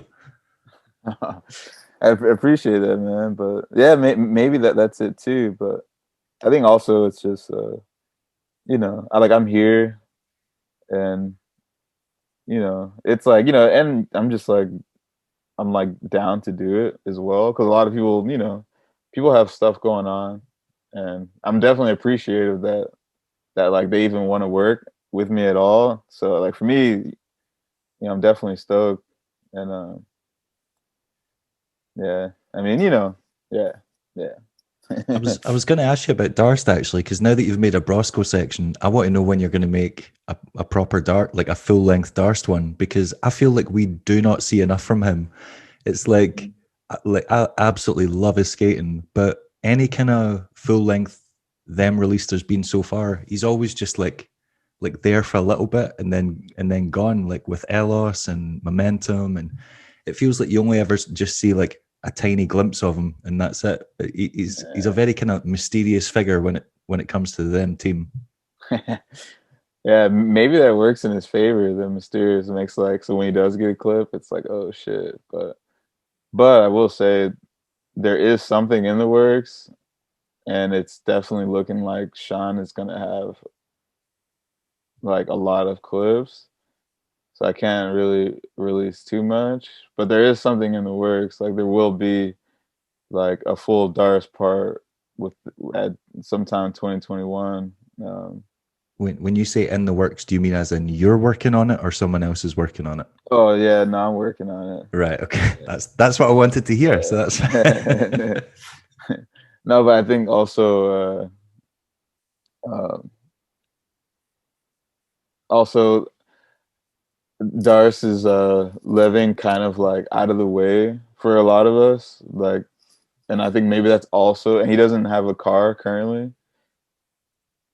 and even like in the past as well. So I think that's like maybe why you don't see that much of Dars, because it's like kind of hard to get to him. Because like if you go skate his area, then you can like, he'll probably just get like mad clips. But as far as getting like getting him over here or vice versa, it could be, um, it could be a little hard. But All I right, will I say, was under the impression it was quite close because obviously you see him filming when they have those Sunday brunch sessions and things like that. You see him at some of those sessions, so I didn't think it was that far from Santa Ana or Long Beach or wherever it is through to LA, or is that just a well, misleading impression because he's in some of the footage? yeah, so like public transportation is like really bad out here. So if you were to take public from where he lives to Long Beach, it'd probably be 2 hours and some change. And it's really, it's not that far. And I personally didn't have a car either until March. So like there's just things like that. So then you need Yeah. like a third party that's down to pick us both up. And whether that would be John or not, like as busy as he is with like 2 kids, wife, company, you know what I mean? So it's Yeah, like, so it's a lot to arrange. Yeah. yeah, so like that's usually what it is, because Darce is living like out past, like kind of like almost Pasadena area, which is outside a little, like was it east of LA, like a bit further out. And traffic in between here and Long Beach can be like pretty bad. So like even though it's not that far, the traffic alone will add an hour to whatever you're doing. So that's like usually like the case. It's just more about transportation and timing. But I will say, now that I have gotten a car and I have been filming Darius a lot more lately, like he's definitely been going in, dude. I've actually got some clips of him like just eating shit too, like gnarly falls, and he got back up and did the trick. But like I got definitely got some content where like you rarely see Darius like fall like really bad, or at least like where it looks bad on camera. But he was like trying some shit and like not giving up, and it was like really fucking sick. I know. Yeah, I think the impression given by like the them footage that you see of Dar so far is that he is mainly just cruising around and doing like simple tricks, but doing them really well. So Mm. it is, yeah, you're right. It's very rare that you'll see him kind of stacking it because it looks like he is just, yeah, going around finessing topsoils and royales and straight gaps and basically just lacing things really well instead of, yeah, like pushing himself and punishing himself. But yeah, if he's going for harder tricks, then yeah, he's going to start like stacking it and eating crap to get it. Yeah, like he was definitely going in. I can't. I don't want to like you see it when it comes out, but I thought it was interesting because sometimes it could have been like maybe the spot too, like maybe the spot had a crack, he'll just land right in the crack or little things like that. But most of them were him trying tricks that were like like some things that you maybe haven't seen him do. Like he's I'm not gonna lie, like him and Bellino, they're like maybe feeding off each other lately too. So and like they live pretty close, and like when they're skating, they like really push each other, and I think that's like they definitely have like what's the word, like sometimes Friendly competition on the go, yeah, or like try to one up each other, or yeah, or maybe it is that, but I was gonna say it was more like a vibe thing too, though. So I definitely noticed the difference. It's like kind of like Darst is like he's just been on one, dude. Like he's just been on. He's been really fucking killing it, and it's really sick. And it gets me stoked. It makes me want to skate, which can be hard too, being a filmer and trying to skate at the same time. Sometimes that doesn't work. that's what I was going to ask about because yeah, now that you're taking on more filming responsibilities, is it harder to find like time to skate? Because when you were coming up, we knew you as the guy that was bringing out sections and like filming projects on the side or helping film the projects that you were involved in. But does it feel like now the skating's taking a back seat and you're more focused on producing content than being in it? Yeah, definitely. But I think, I mean, I'm not really complaining. Like,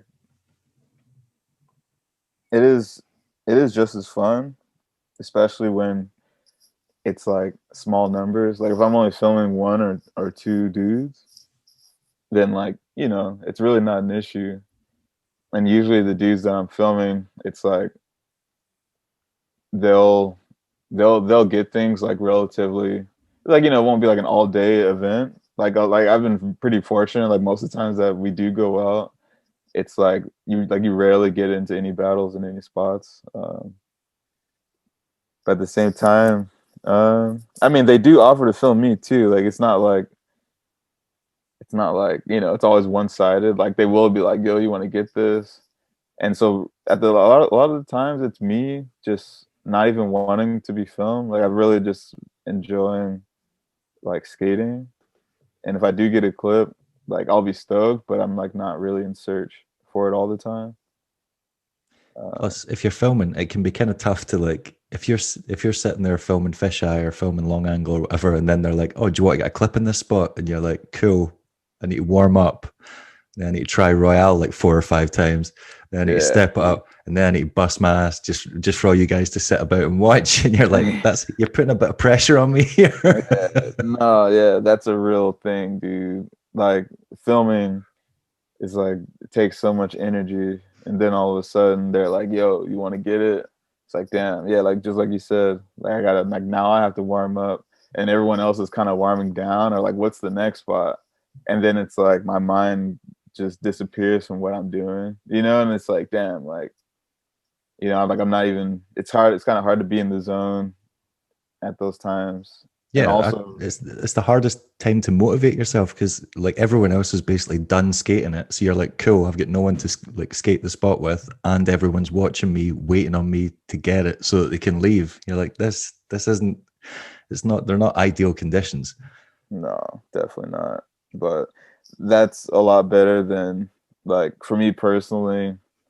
It's like one thing that does bug me is when people like expect me to just like film them sometimes that I didn't even have any I wouldn't say agreement, but so you know, I think sometimes people are just like you're just like the dude with the camera, you know, and like for me, it's like you know, for me, I really kind of see myself as a skater first, at least in my mind, and even like you know on my weekend, if we're going out to a session, like say I'm filming, you know, filming three dudes at one spot is like a lot of work for me personally, and you know if a fourth dude comes through who you know I haven't really spoke to or something, and it's just like, and if he's like, yo, film this, or if I'm in the middle of filming someone else and dude hops on the rail or something, and they expect me to like get them, for me it's just like, bro, like you know I'm not fucking filming a whole like sesh here, you know what I mean? Like I'm trying to get in the sesh as well, and I think a lot of dudes forget that.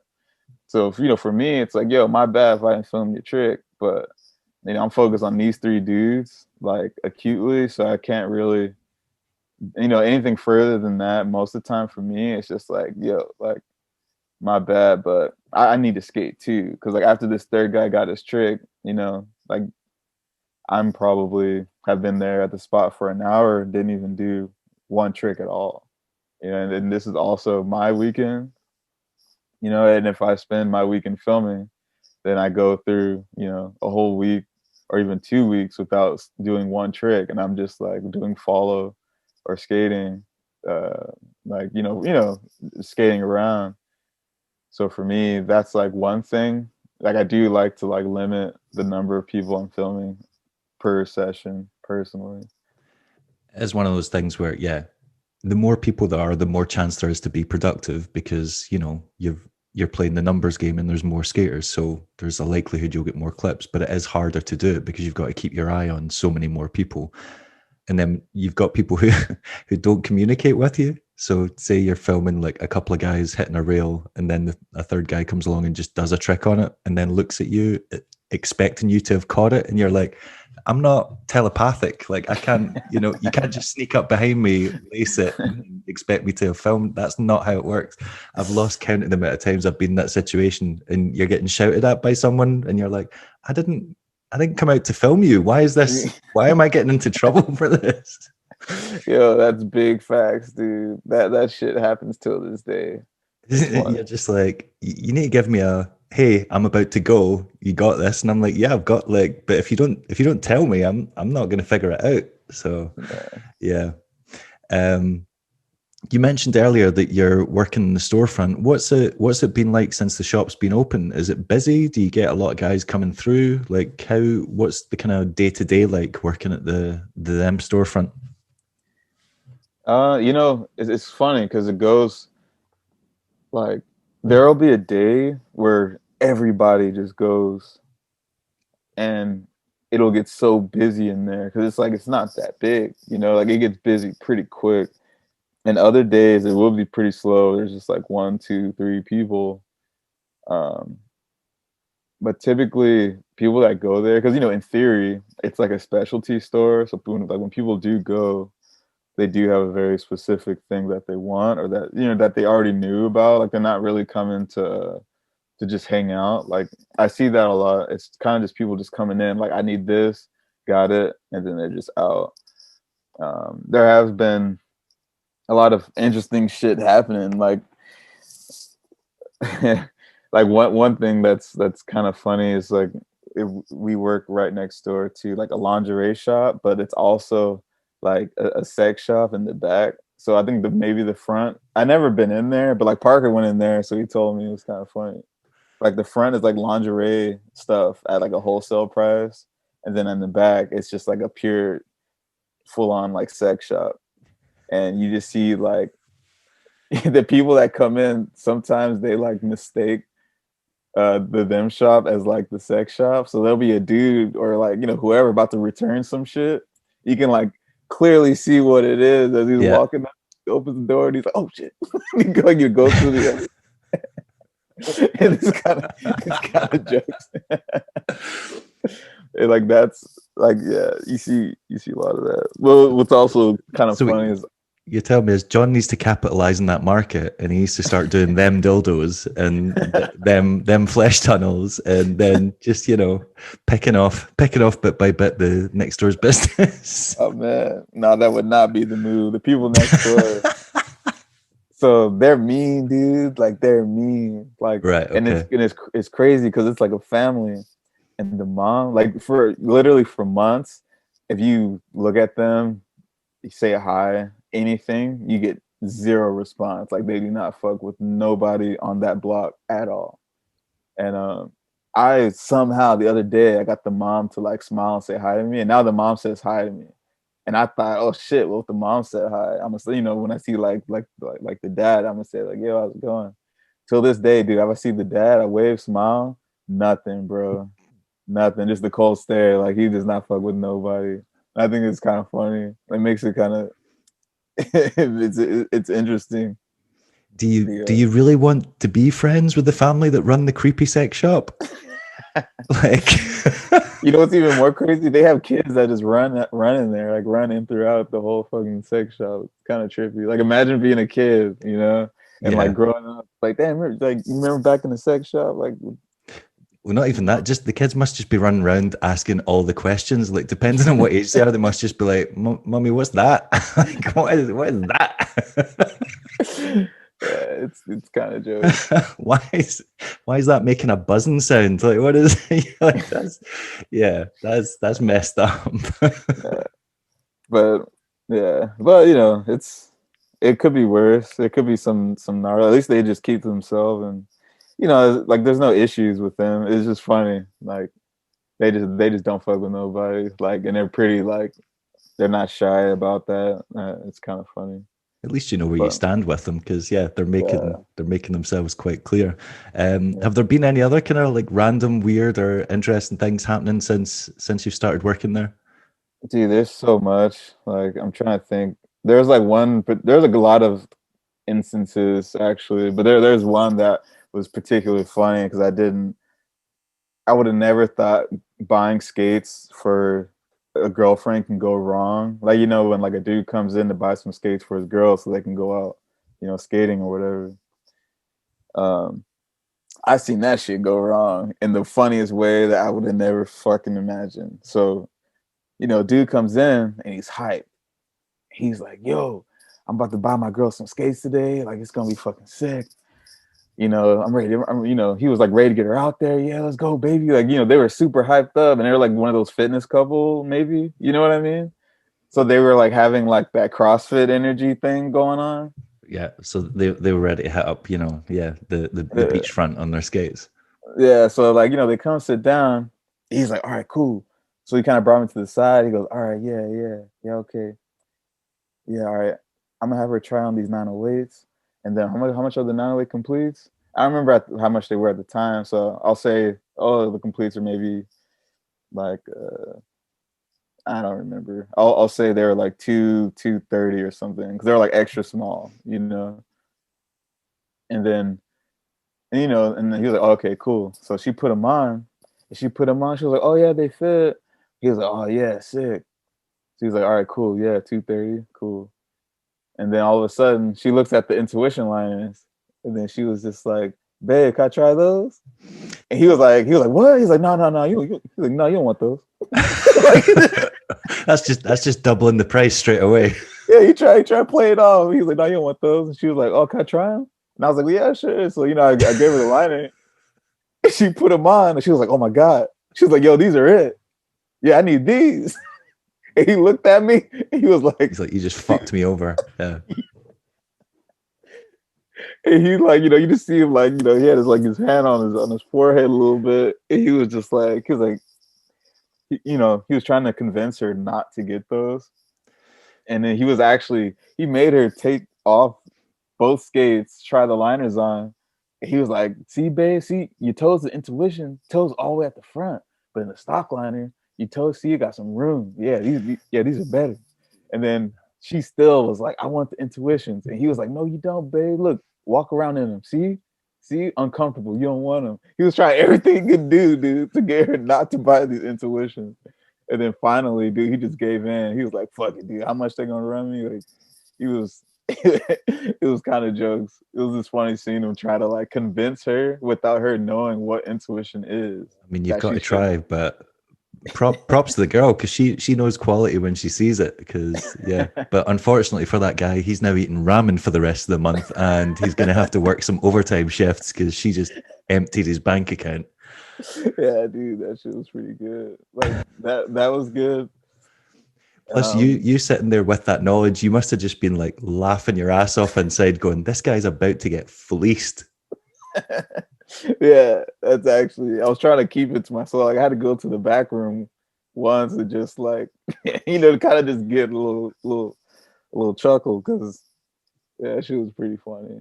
And I don't know, there was that. There's you know, it's funny. You see a lot of a lot of skateboarders coming in.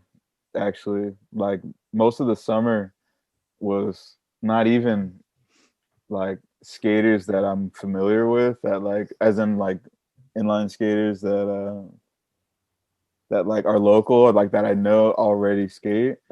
There was a lot of skateboarders coming in to buy skates, to try something different, or just to like vent about how much they don't like skateboarding anymore and they just want to like start blading because they didn't know it existed. And then now they're like, dude, like I saw that shit of that one Alex dude. Like they don't know anything. You know what I mean? And I think that's super random. Like I've sold maybe more complete skates to skateboarders than long-term bladers, to be honest with you, over the entire summer. It's kind of crazy that the shop front's been there for such a short time, and already word of mouth has got out to the point where people who don't rollerblade are visiting the shop. Yeah, it's common. It's really common. And dudes will come in, they'll get a pair, then they'll come back, give their girl a pair. That seems to be the way it happens. Because you know, it's pretty easy to remember like some of those guys' face. And a lot of the questions that they have are actually kind of interesting. Like there was this one guy that came in, you know, he's kind of like, he was kind of like a bald dude, like all tatted, wearing all black. He came in, he was Wait, like, yo, I want to get you saying I came into the shop, Greg? Because that was happening here. Bald guy with tattoos, yeah, cool. Yeah, true. No, yeah. So, he came into the shop, he's wearing like a face mask, and it was like kind of early in the morning. So, some people in the morning, they just like kind of like how I look right now. But he came in, and like I'm sure he's a nice guy, but he was just like, yeah, I want some completes. Like, really short answers and like, yeah, I just want this. It ended up being pretty cool. I was talking to him, and he told me that he's never skated ever. He said he had soap shoes when he was in like middle school, and that was it. He was like, yeah, like I honestly just want to like try something new. Like you hear that a lot. And something happened. Like I think like wheels that we had were coming like a day after. So I told him like, yo, look, I'll set this complete up as far as I can go, and I'll get the wheels coming in tomorrow. So come back tomorrow, and then like, I'll have them ready for you. He was like, all right, cool. So he came back the next day all lit up, and he was like, yo, dude.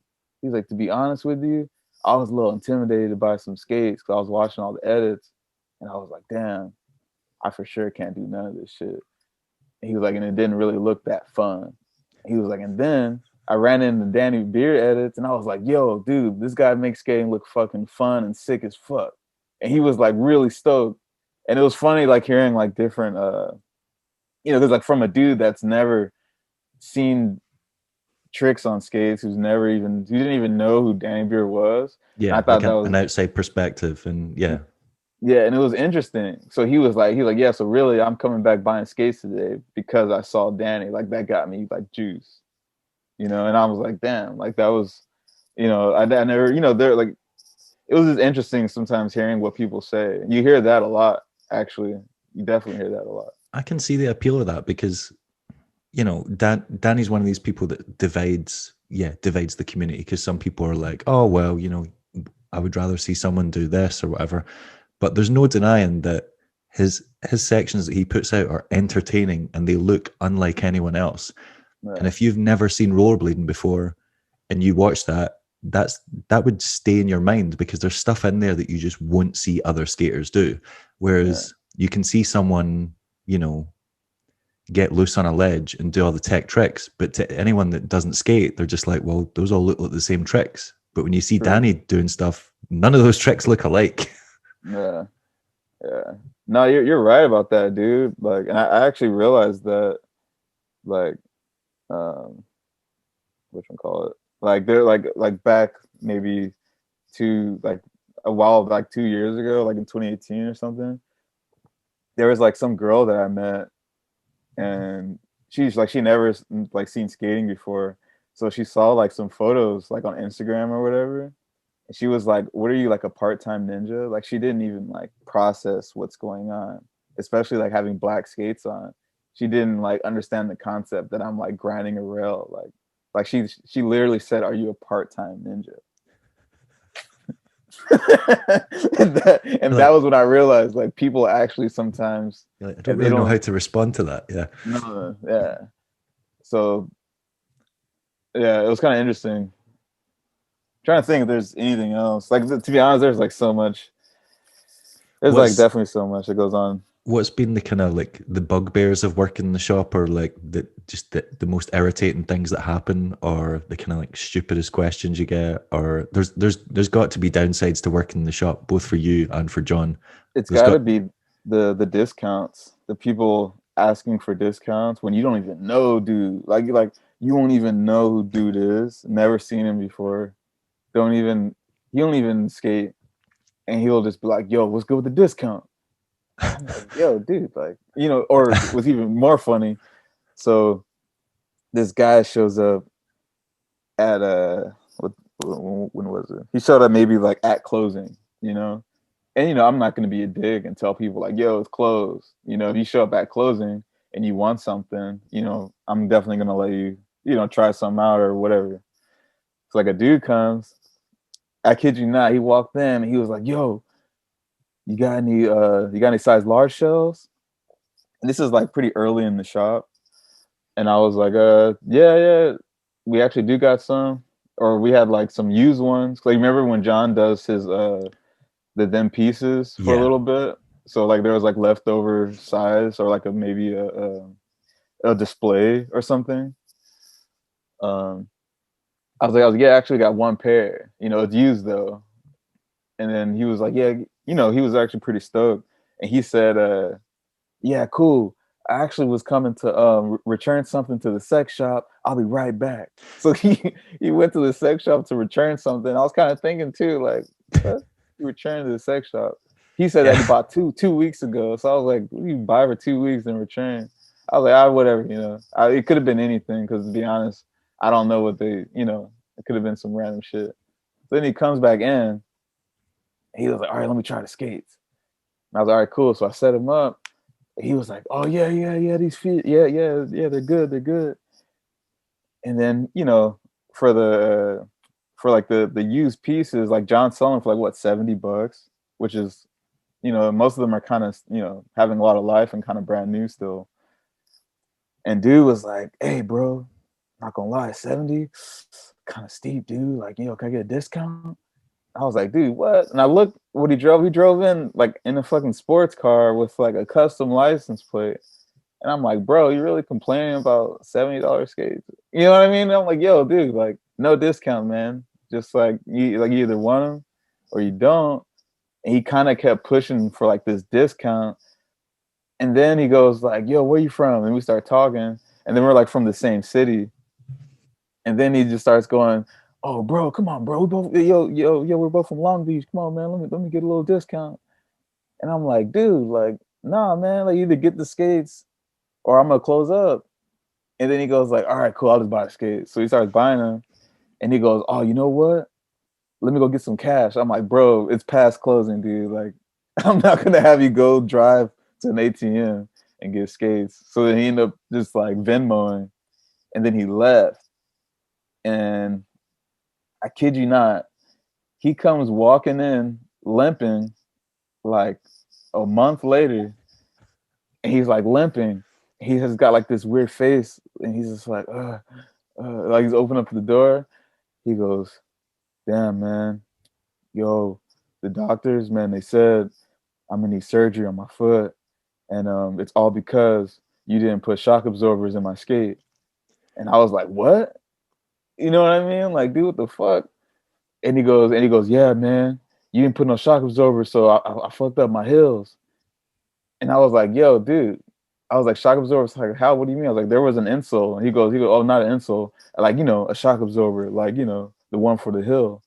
And I was like, dude, these skates don't come with those. Yeah, they're raised heel skates. Yeah, I was like, unless you have intuition liners, they don't come with them. And then he goes, you telling me in your skates right now you don't have a heel pad? I was like, no, I don't. I showed him. I was like, look, I don't have one.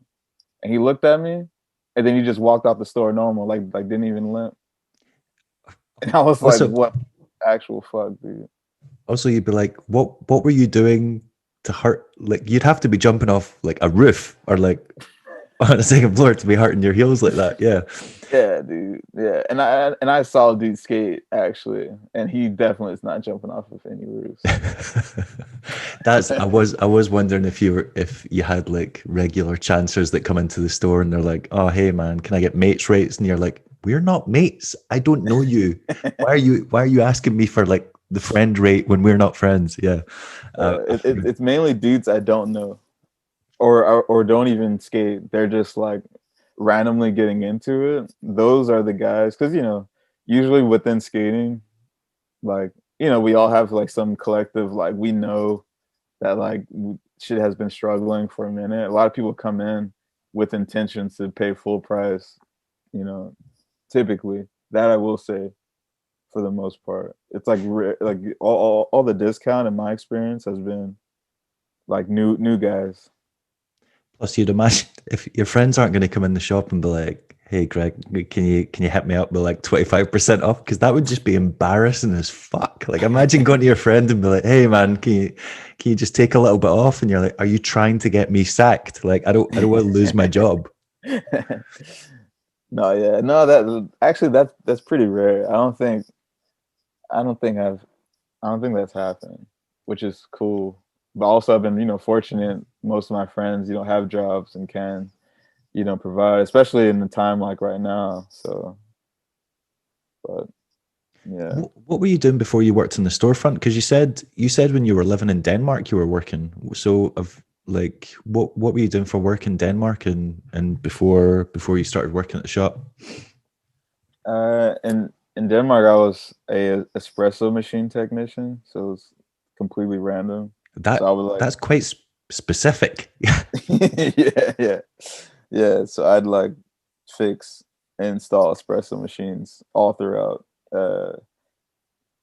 throughout the far east of Denmark. So like, there's like the part of Denmark is called like Sjælland, and it's like a maybe kind of like an island base, like a big island. So everything on that island, I would like fix. So I like knew just like mad locations, and then you would see so many skate spots, dude, which kind of sucked because sometimes the places would like know me, like so I couldn't show up one day and skate the spot because it's kind of like, dude, aren't you the guy that like fixes the machine?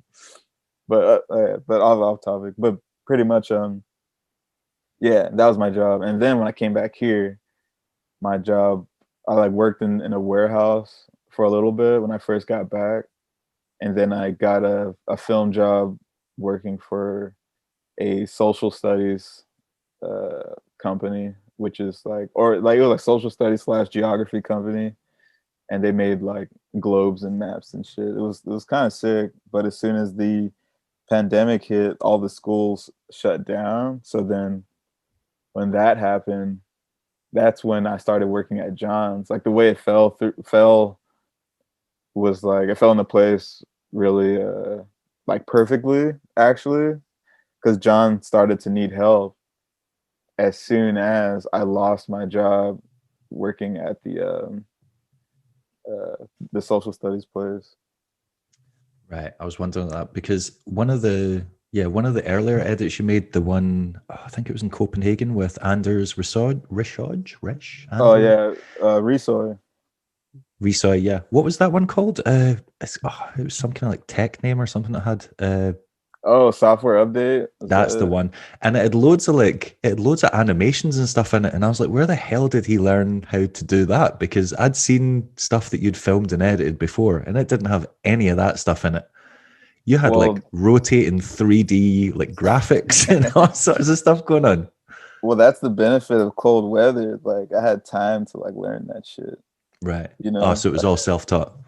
yeah, I was just like, dude, it's cold and rainy.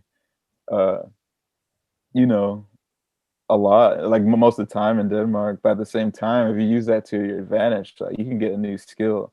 And that's personally why I didn't really have an issue. Like a lot of people complain about like cold weather, but for me, I um, actually got a lot of work done, and I learned a lot of shit.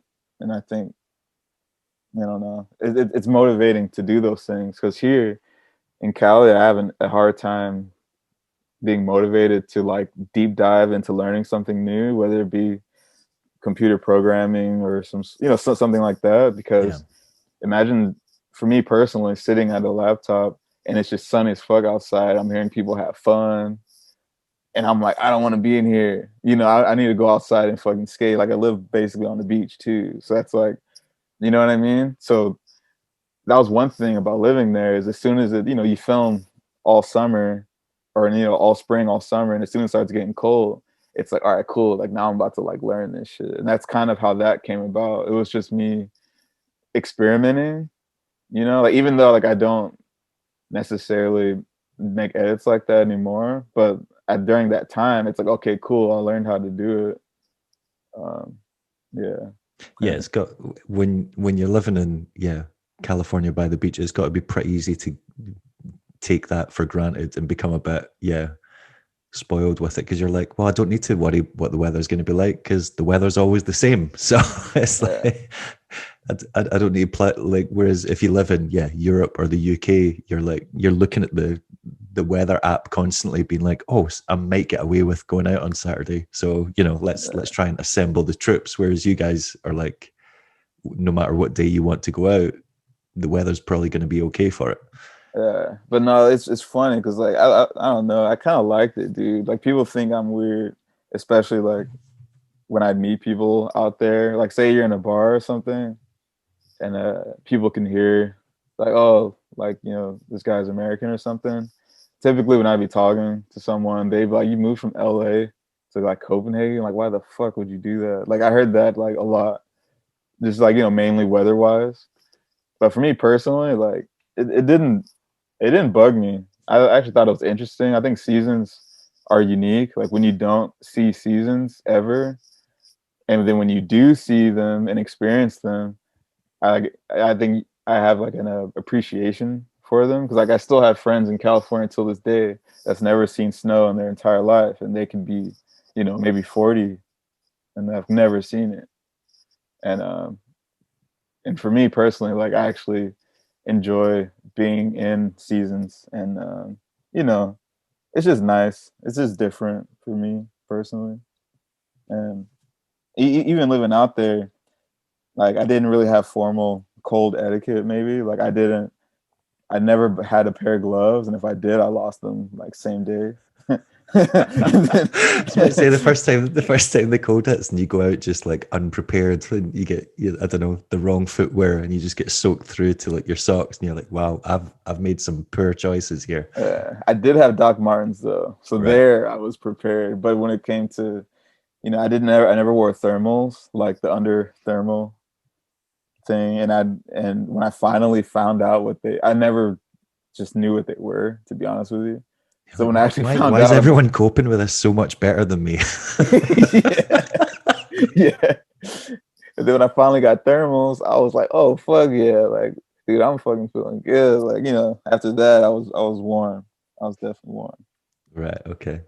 Um, I've never known where does Too Easy come from? Because I saw like the original graphics where you had like guys just chilling on what was it, Mizzous or acid grinds or something. Yeah, yeah. And then but where did the name come from? Who came up with that? Well, like at the time, damn, this maybe 2013, 2014. Like I was still living in California. I moved to Denmark late 2014, like permanently at the time.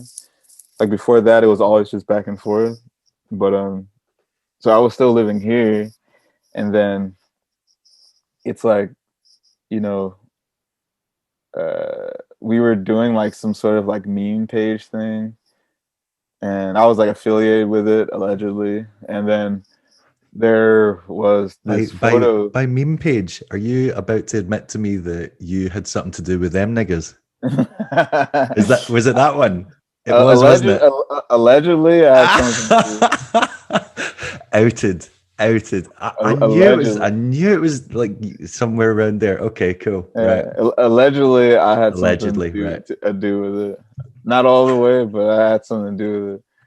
And then, so like, I was in the New York, uh, like skaters Facebook, like spot meetup thing. You know what I mean? Like a little Facebook group, and I was in that, and I saw this little notification pop up, and it was like this kid, doing this top acid, and it only had like 3 likes or something, and someone just commented like "lol, look at DJ" or something like funny, and I was like, "Yo, this is like the funniest shit I ever saw." At the time, I was like, "Damn, this shit is hilarious." So that I will admit, on that gram, I wasn't the only one with the password, Right. but on that gram, that's definitely it was my contribution, and like after that, that just kind of stuck, and I kind of like just the word too easy. And then with the upside down feel logo, I made that around that time too, but I didn't know what to do with it. So I just sat on it for years. Like it wasn't until I went to Denmark, and then in 2016, I actually wanted to do something with that logo, and I didn't know what to call it. Actually, I was actually looking for a word that started with an L. I remember I was talking to like Bart Lausch or maybe some other people, and they were just I was trying to like maybe get some ideas, and then eventually I just said, all right, I'm not going to go with anything that starts with an L. I'm just going to call it Too Easy because like that's was maybe like my contribution to stuff in the past, and I'll like just take that name because it personally, also, it was like, you know, it was like the last stigma towards like blading, in my opinion, because like I was starting to see, especially in California, like growing up, like this, like the skateboard culture and surf culture was like pretty fucking gnarly. Like the chances of someone yelling some homophobic slur out the window at you is like pretty high. It did happen like once in a while, or like maybe like once a month or some shit. Um, and you see it start to disappear. So in my mind, homophobia isn't fucking cool, and it never was. But now it's like really not cool in society, at least like here, um, and especially like in Copenhagen as well. So for me, like Too Easy was like kind of like a double meaning. Like of course it had like its past and where it came from, but at the time when I was making it, it was actually like, it's like the last stigma of blading, and I just wanted to make like sick shit of like the homies, and that's just like how it came up. I, I did suspect for a long time that it did have some connection to that Instagram account, because there were a few too many similarities with things, and then when a couple of graphics started looking similar, I was like, right, I think something's up here. But right, okay. But and then also the how do you say? And then also um, me moving to Copenhagen like year round also kind of changed things too, because when I'm here and I was with the boys, it was like the hood is literally not far, so it was really easy to get like inspiration, not maybe not inspiration, but like it was like at the time it was funny and it was like relevant to like where I was. And then in Copenhagen it was, it kind of just died out because like I moved away and everyone just started like doing their own thing, and that's why that gram just like faded, because it was just like, well, then everyone started doing like different things, and that's like kind of how that went. Like if you look at like even like Kivan or like Biz, he's got like his show now. uh, Other people that were affiliated with like that old stuff, everyone kind of just like branched out and like got their like their thing. Yeah. And then actually too, which is kind of funny, like a lot of people don't know, but in the beginning, like the Instagram was Too Easy CPH, which was like Too Easy Copenhagen, and it was never intended to be an American thing, actually, and it was never intended to. I was never planning on ever moving back to California, to be honest with you. So um, when I actually did make the gram, I ended up calling it LVC because I just thought it sounded better and I thought it looked better in text. Because I was like, dude, it was Too Easy CPH, and I was like, for some reason, um, it just like it didn't really look, it didn't look right, and it didn't sound as cool, And I actually changed it to KBH, which is like Copenhagen in Danish, like Right. Yeah. Yeah. the Danish abbreviation. And I was like, damn, even that don't really look that great. And I was like, oh, Tuesday LVC, yeah, that sounds sick. Fuck it, like that's where I'm from, anywhere. And that's why I ended up calling it that. And it was intended to still be called that and just staying in Copenhagen as like a central base. But I ended up, coming back to Long Beach, and then now it does seem like it was how do you say?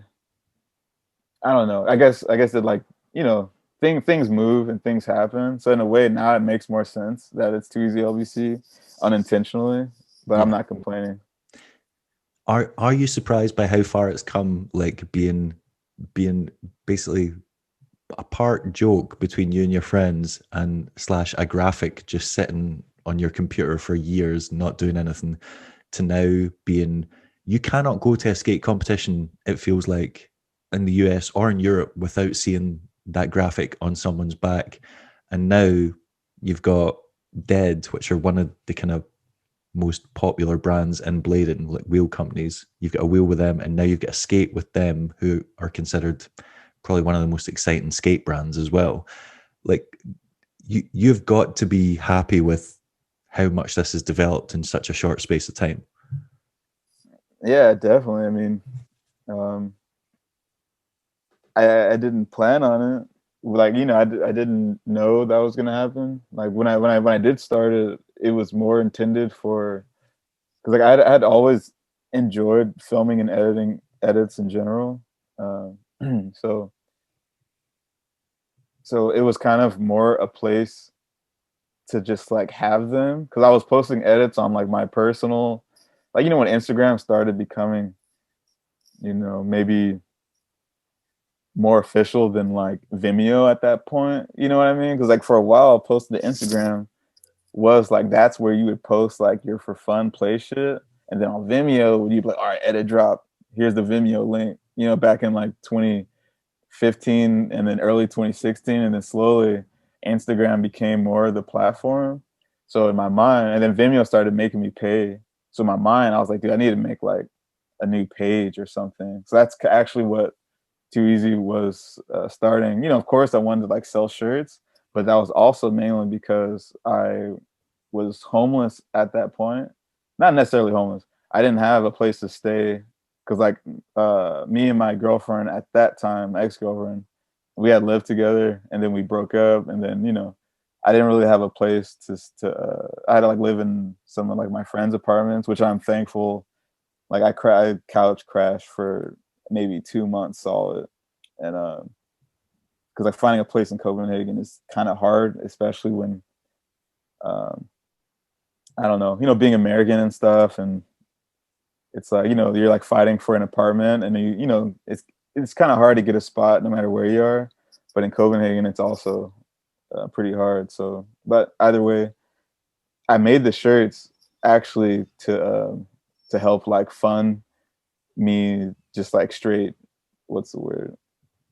Because like also my my job was also kind of in limbo, because I was like, her dad was my boss. Like he owned the company. Well, he wasn't really my boss, but he owned the company that I was working for.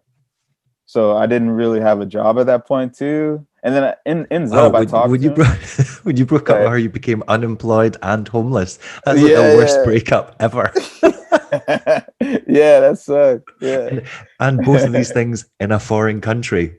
Yeah. You really gave yourself like, yeah, the hardest time. Okay.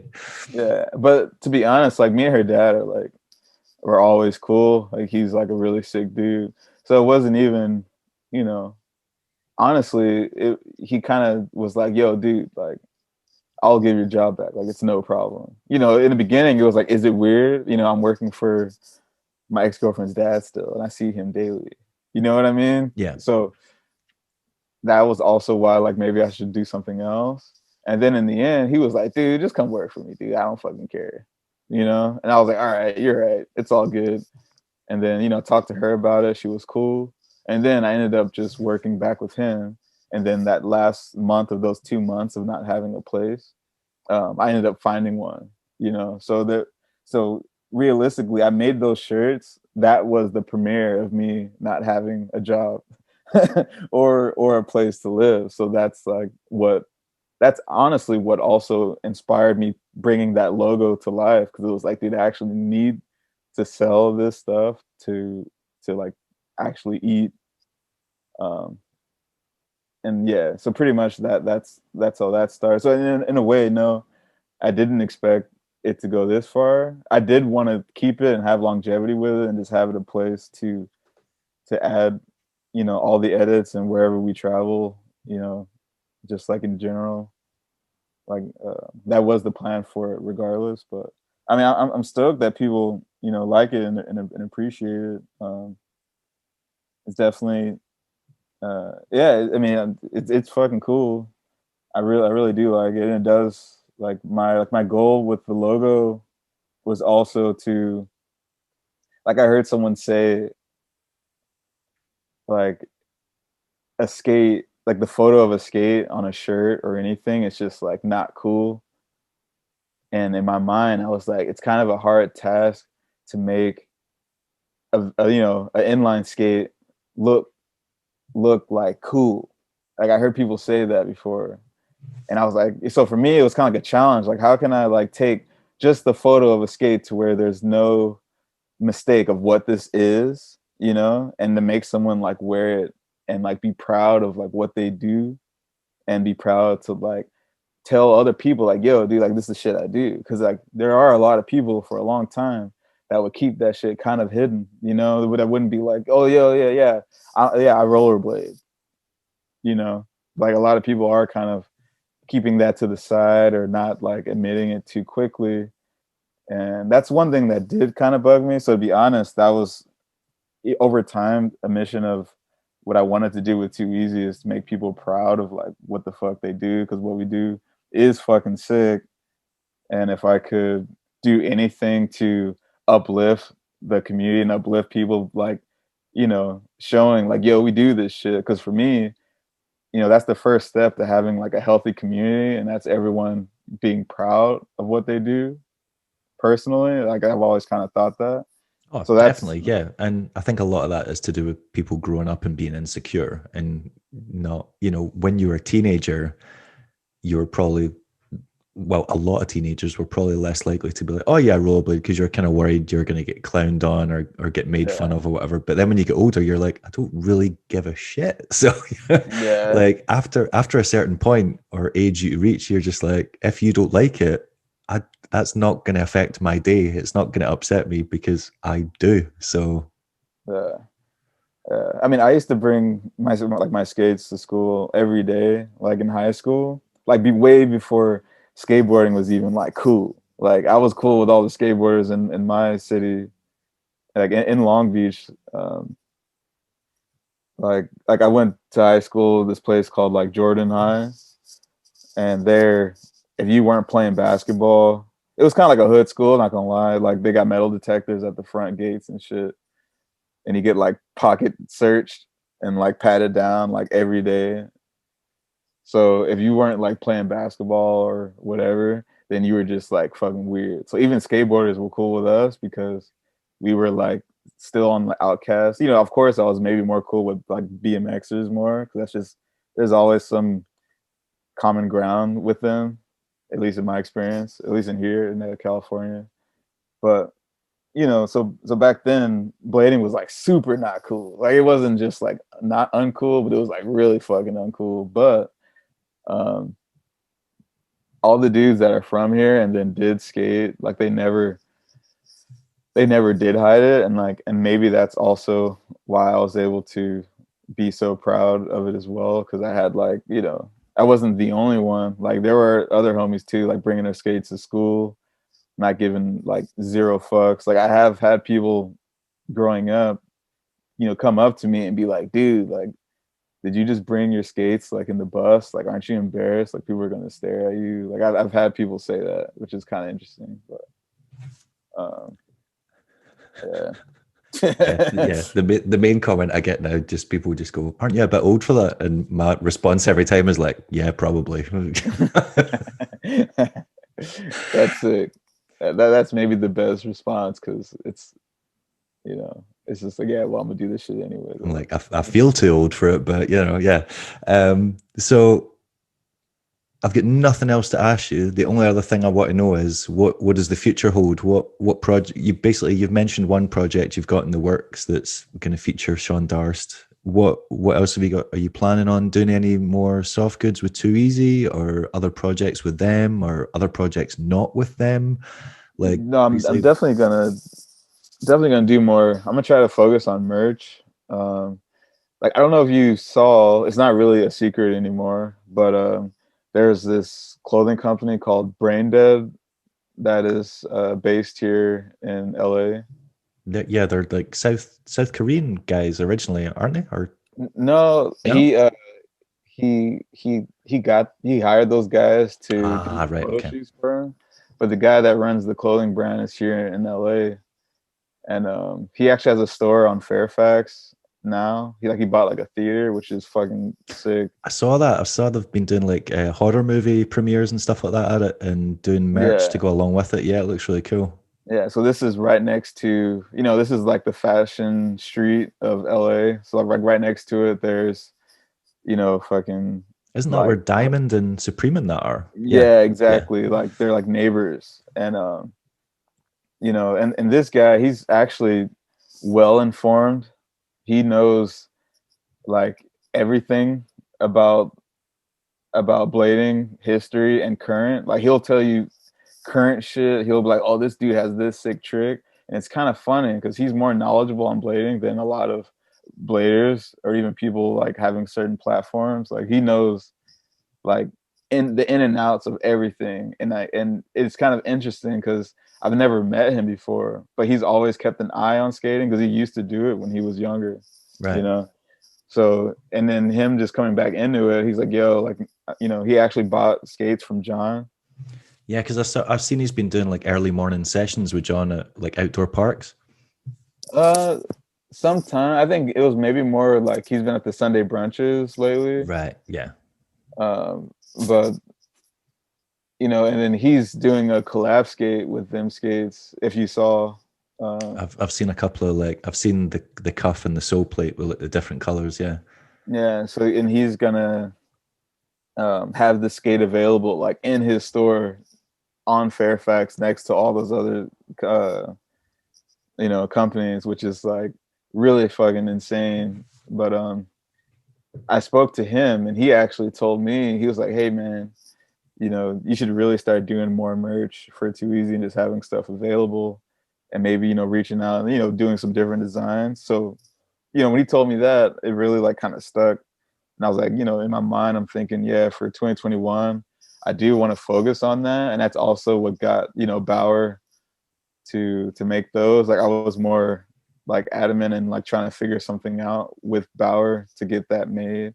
So definitely for next year, I want to do that more. Definitely want to have more, UK stuff happening, and James, hopefully can handle that. I would definitely want to have some more stuff available in Europe. I want to try to have a base in Copenhagen as well. I just haven't got around to it, and try to have someone like run something from there. Like maybe my buddy Christian Tolaloon will maybe help me out with that. And really, that's it, dude. Like maybe I'm definitely gonna do more collabs in the future. I really want to with some more brands. But I do try to keep Too Easy a little bit open ended. But as far as like skates go, like I'm only gonna collab with like them, you know. Um, at least for any future things. But when it comes to like wheels, I'd be definitely down to do another dead thing or maybe something else. Um, Definitely open for that.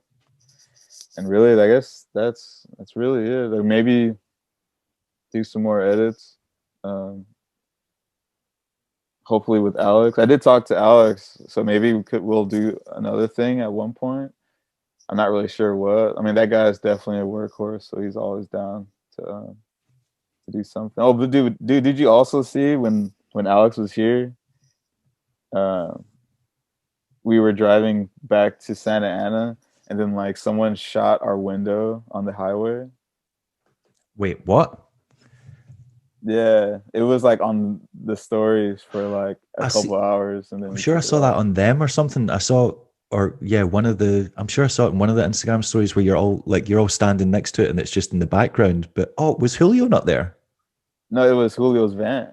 Right. That right. Okay, that makes sense. Yeah. So like So, freeway shootings here are like kind of like a gang initiation, which is really fucking insane and stupid as fuck. Like so it's someone quite really. common.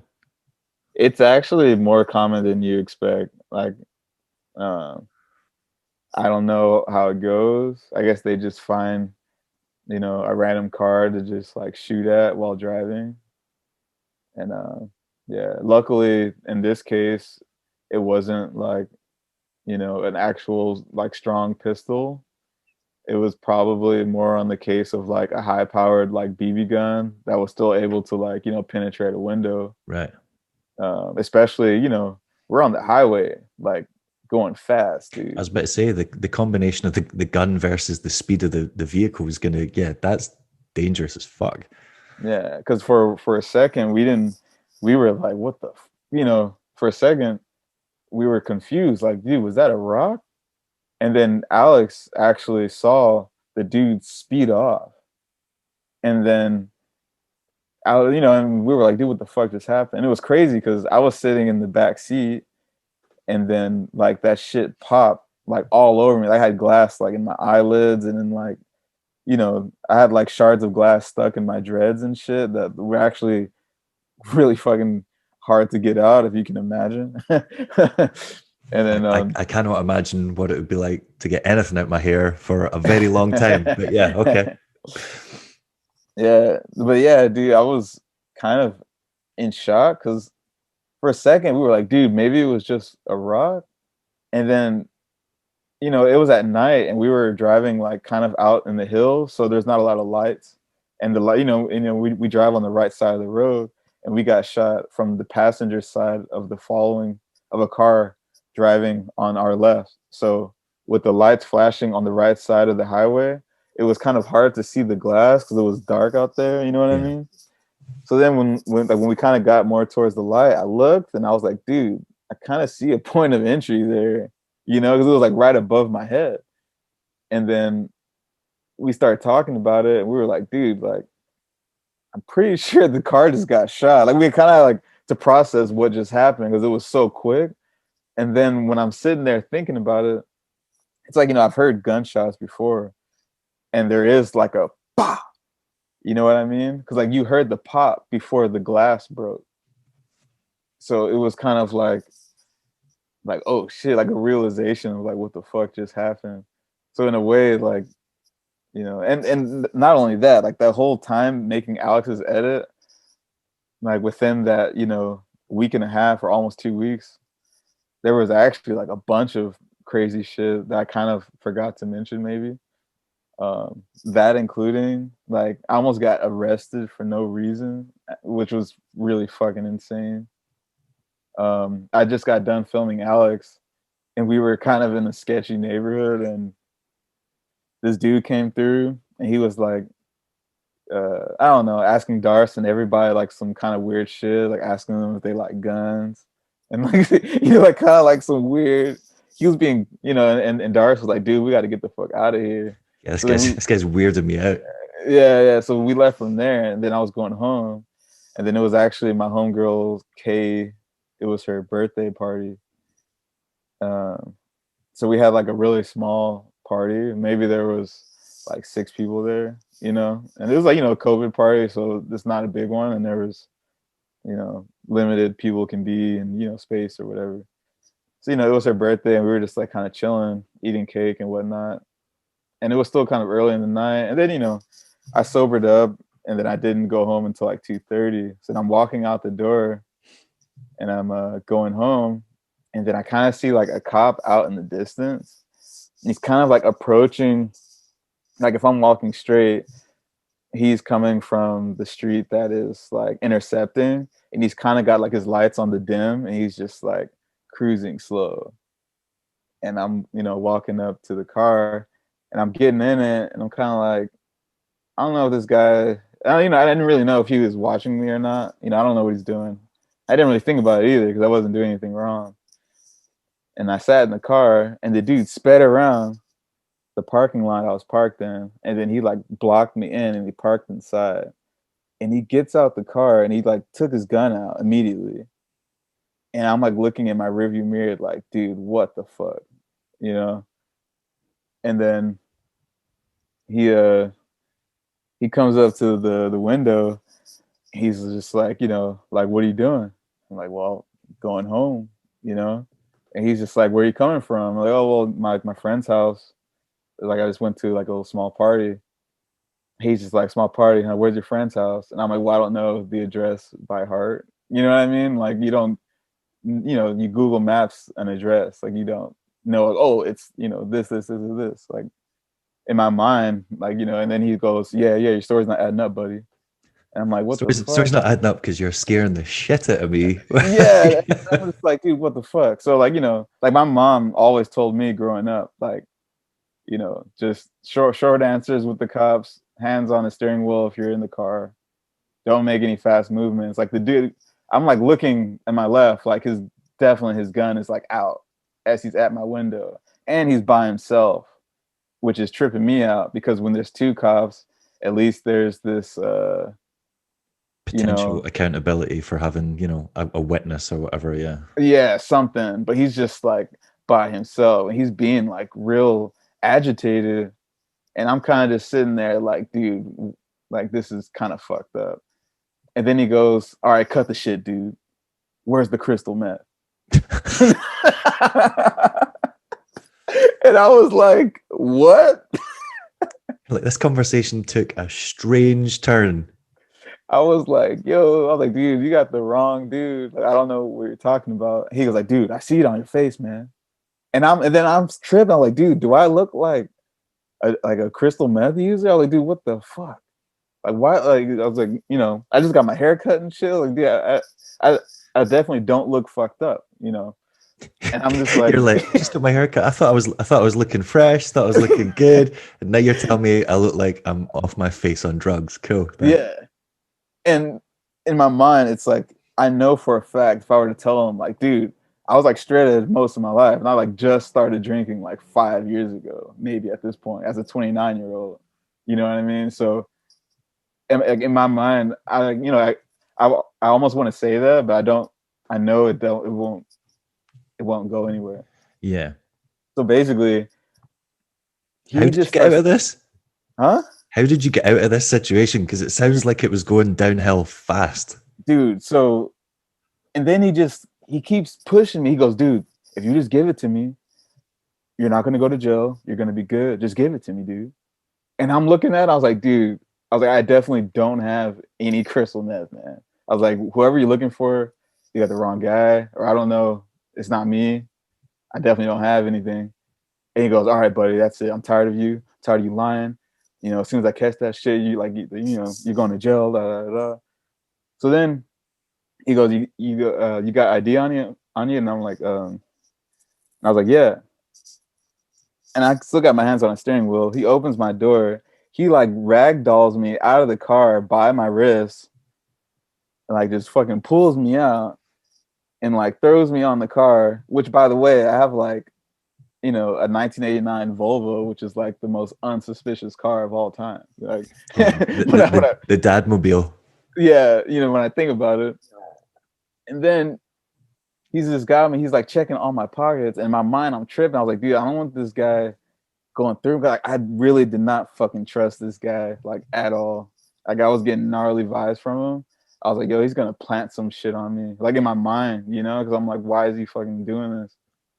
And then he pulls out like my wallet, my phone, everything. And then he brings me over to his car. And as he's like, he has me like with my hands on the trunk, and he's like going through like the rest of my pocket. Like he's checking like the cuffs of my dickies, like everything, checking like in between my dreads and shit.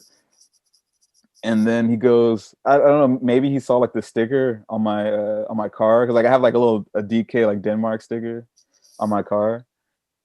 And he goes like, somehow he brought it up, and he like oddly changed the tone and the subject. He's like, oh, what's that, or something weird. And I was just like, oh yeah, like it's Denmark, and I'm also like kind of freaking out. I'm just like, yeah, it's Denmark. It's like I lived there for a long time. Da, da, da. He goes, you live in Denmark? I'm like, yeah. He's like, yeah, fucking right, buddy. I'm pretty sure you never fucking been outside the country. He's just like, dude, just like ripping me for no fucking reason. And then he threw me in the back seat of the fucking vehicle. He gets in, like my doors are like wide open and shit. And I'm like, yo, like what the fuck? And then he takes me, like he has my ID. He's like, you ever been arrested before? And I'm like, never. Like I've never even gotten a speeding ticket, which is a fact.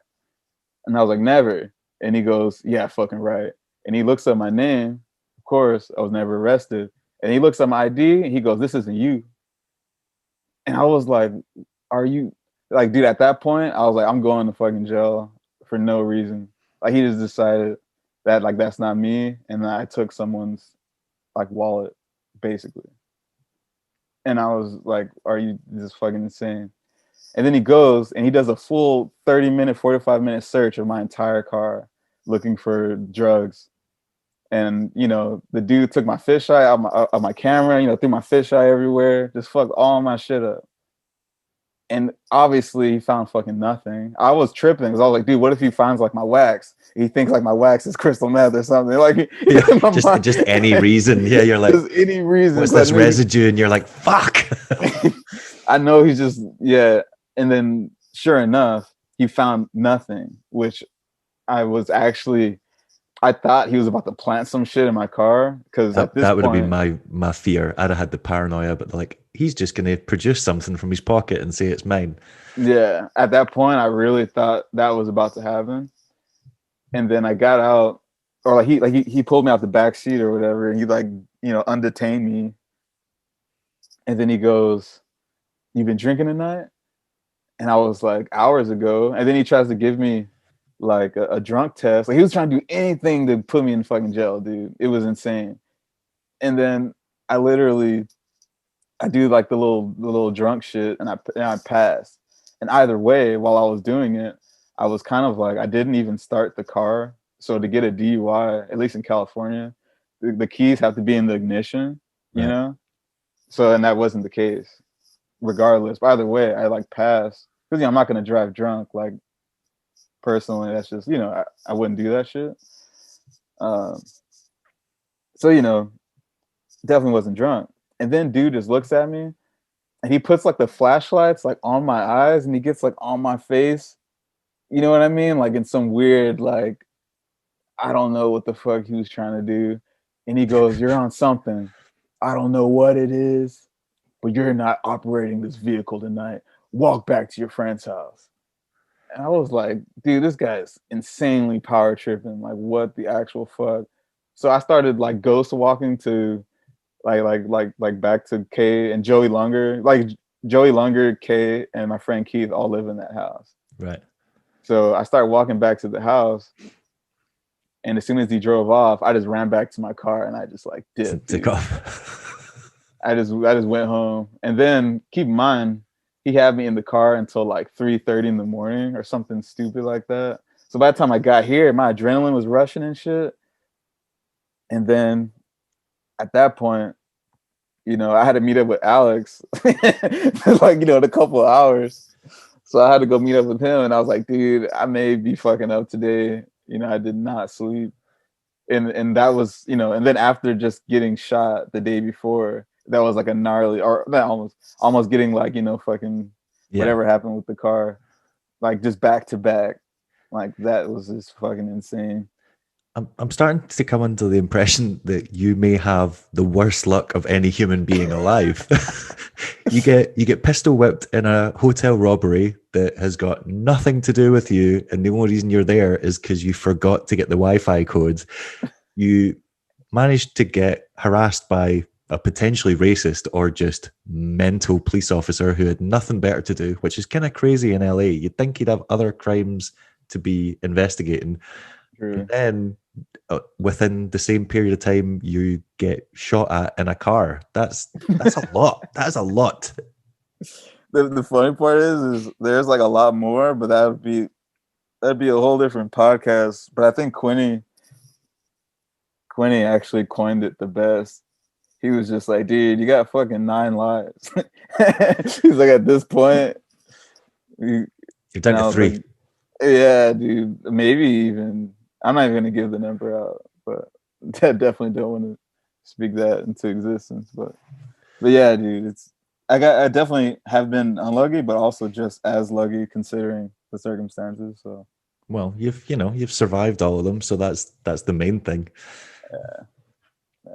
But everyone's got some gnarly shit. I'm sure the same with you, dude. I'm sure everyone's got some gnarly shit, especially in Scotland, dude. I know I saw a fucking a thing about like all of like the knife issue in Glasgow. It used to be a thing. It's not as much a thing anymore. Glasgow used to be called the murder capital of Europe. Yeah, that's fucked, dude. But it's misleading because it's like saying there's a lot of like really hood areas in Glasgow in the East End where there's a lot of poverty and really low mortality rates. People just don't look after themselves, so they die really young due to poor diet or lack of money or whatever. And that it's in areas like that where most of the knife crimes occur, and it doesn't tend to happen as much in like the city center. Or so I have witnessed a lot of that kind of stuff, but it's mainly been as a result of skating, because we'll go to those areas because they've got the best spots. But as a result of going to the like rough areas, then you see that stuff that if I didn't skate, I'd probably never have witnessed. So when they do say those things and show those statistics, it gives a very like skewed impression of what the city's like. And it's a lot better now. It doesn't happen as much, but now we've got gun crime on the rise in the city because there's a lot of drug gangs and they just like to murder each other at stoplights. So that's now a thing that happens. Well, actually, lastly, because I actually got to start getting ready to go to work myself. I was about to say, I've literally got 5 minutes left, so you've got time for one more terrifying tale from your life. No, I actually have another question for you. I thought about this yesterday, but like I watched that movie, What Lies Beneath. Have you seen that one? I don't think so. It's like it's a movie in Scotland with like Scarlett Johansson, and it's like fucking insane, dude. I can picture like the front. I can picture the front cover of it, but I don't think I've ever watched it. Dude, it's kind of a horror movie. It's kind of like a horror sci-fi. And it's in Scotland. So every time I do think of Scotland, that movie does pop up. And you should definitely check that shit out, dude. It's really it's strange. I can't even explain it if I wanted to, but it's basically just, she's like a body snatcher. Right. It's really fucking trippy. That's a random reference for an American to make about Scotland, because a lot of my family live in the States and my dad worked in air traffic control. So we spent a lot of time in America when I was a kid. Like we'd go there like 3 or 4 times a year to visit family. Because you get like free standby flights. So if there's empty seats, you can get on the plane.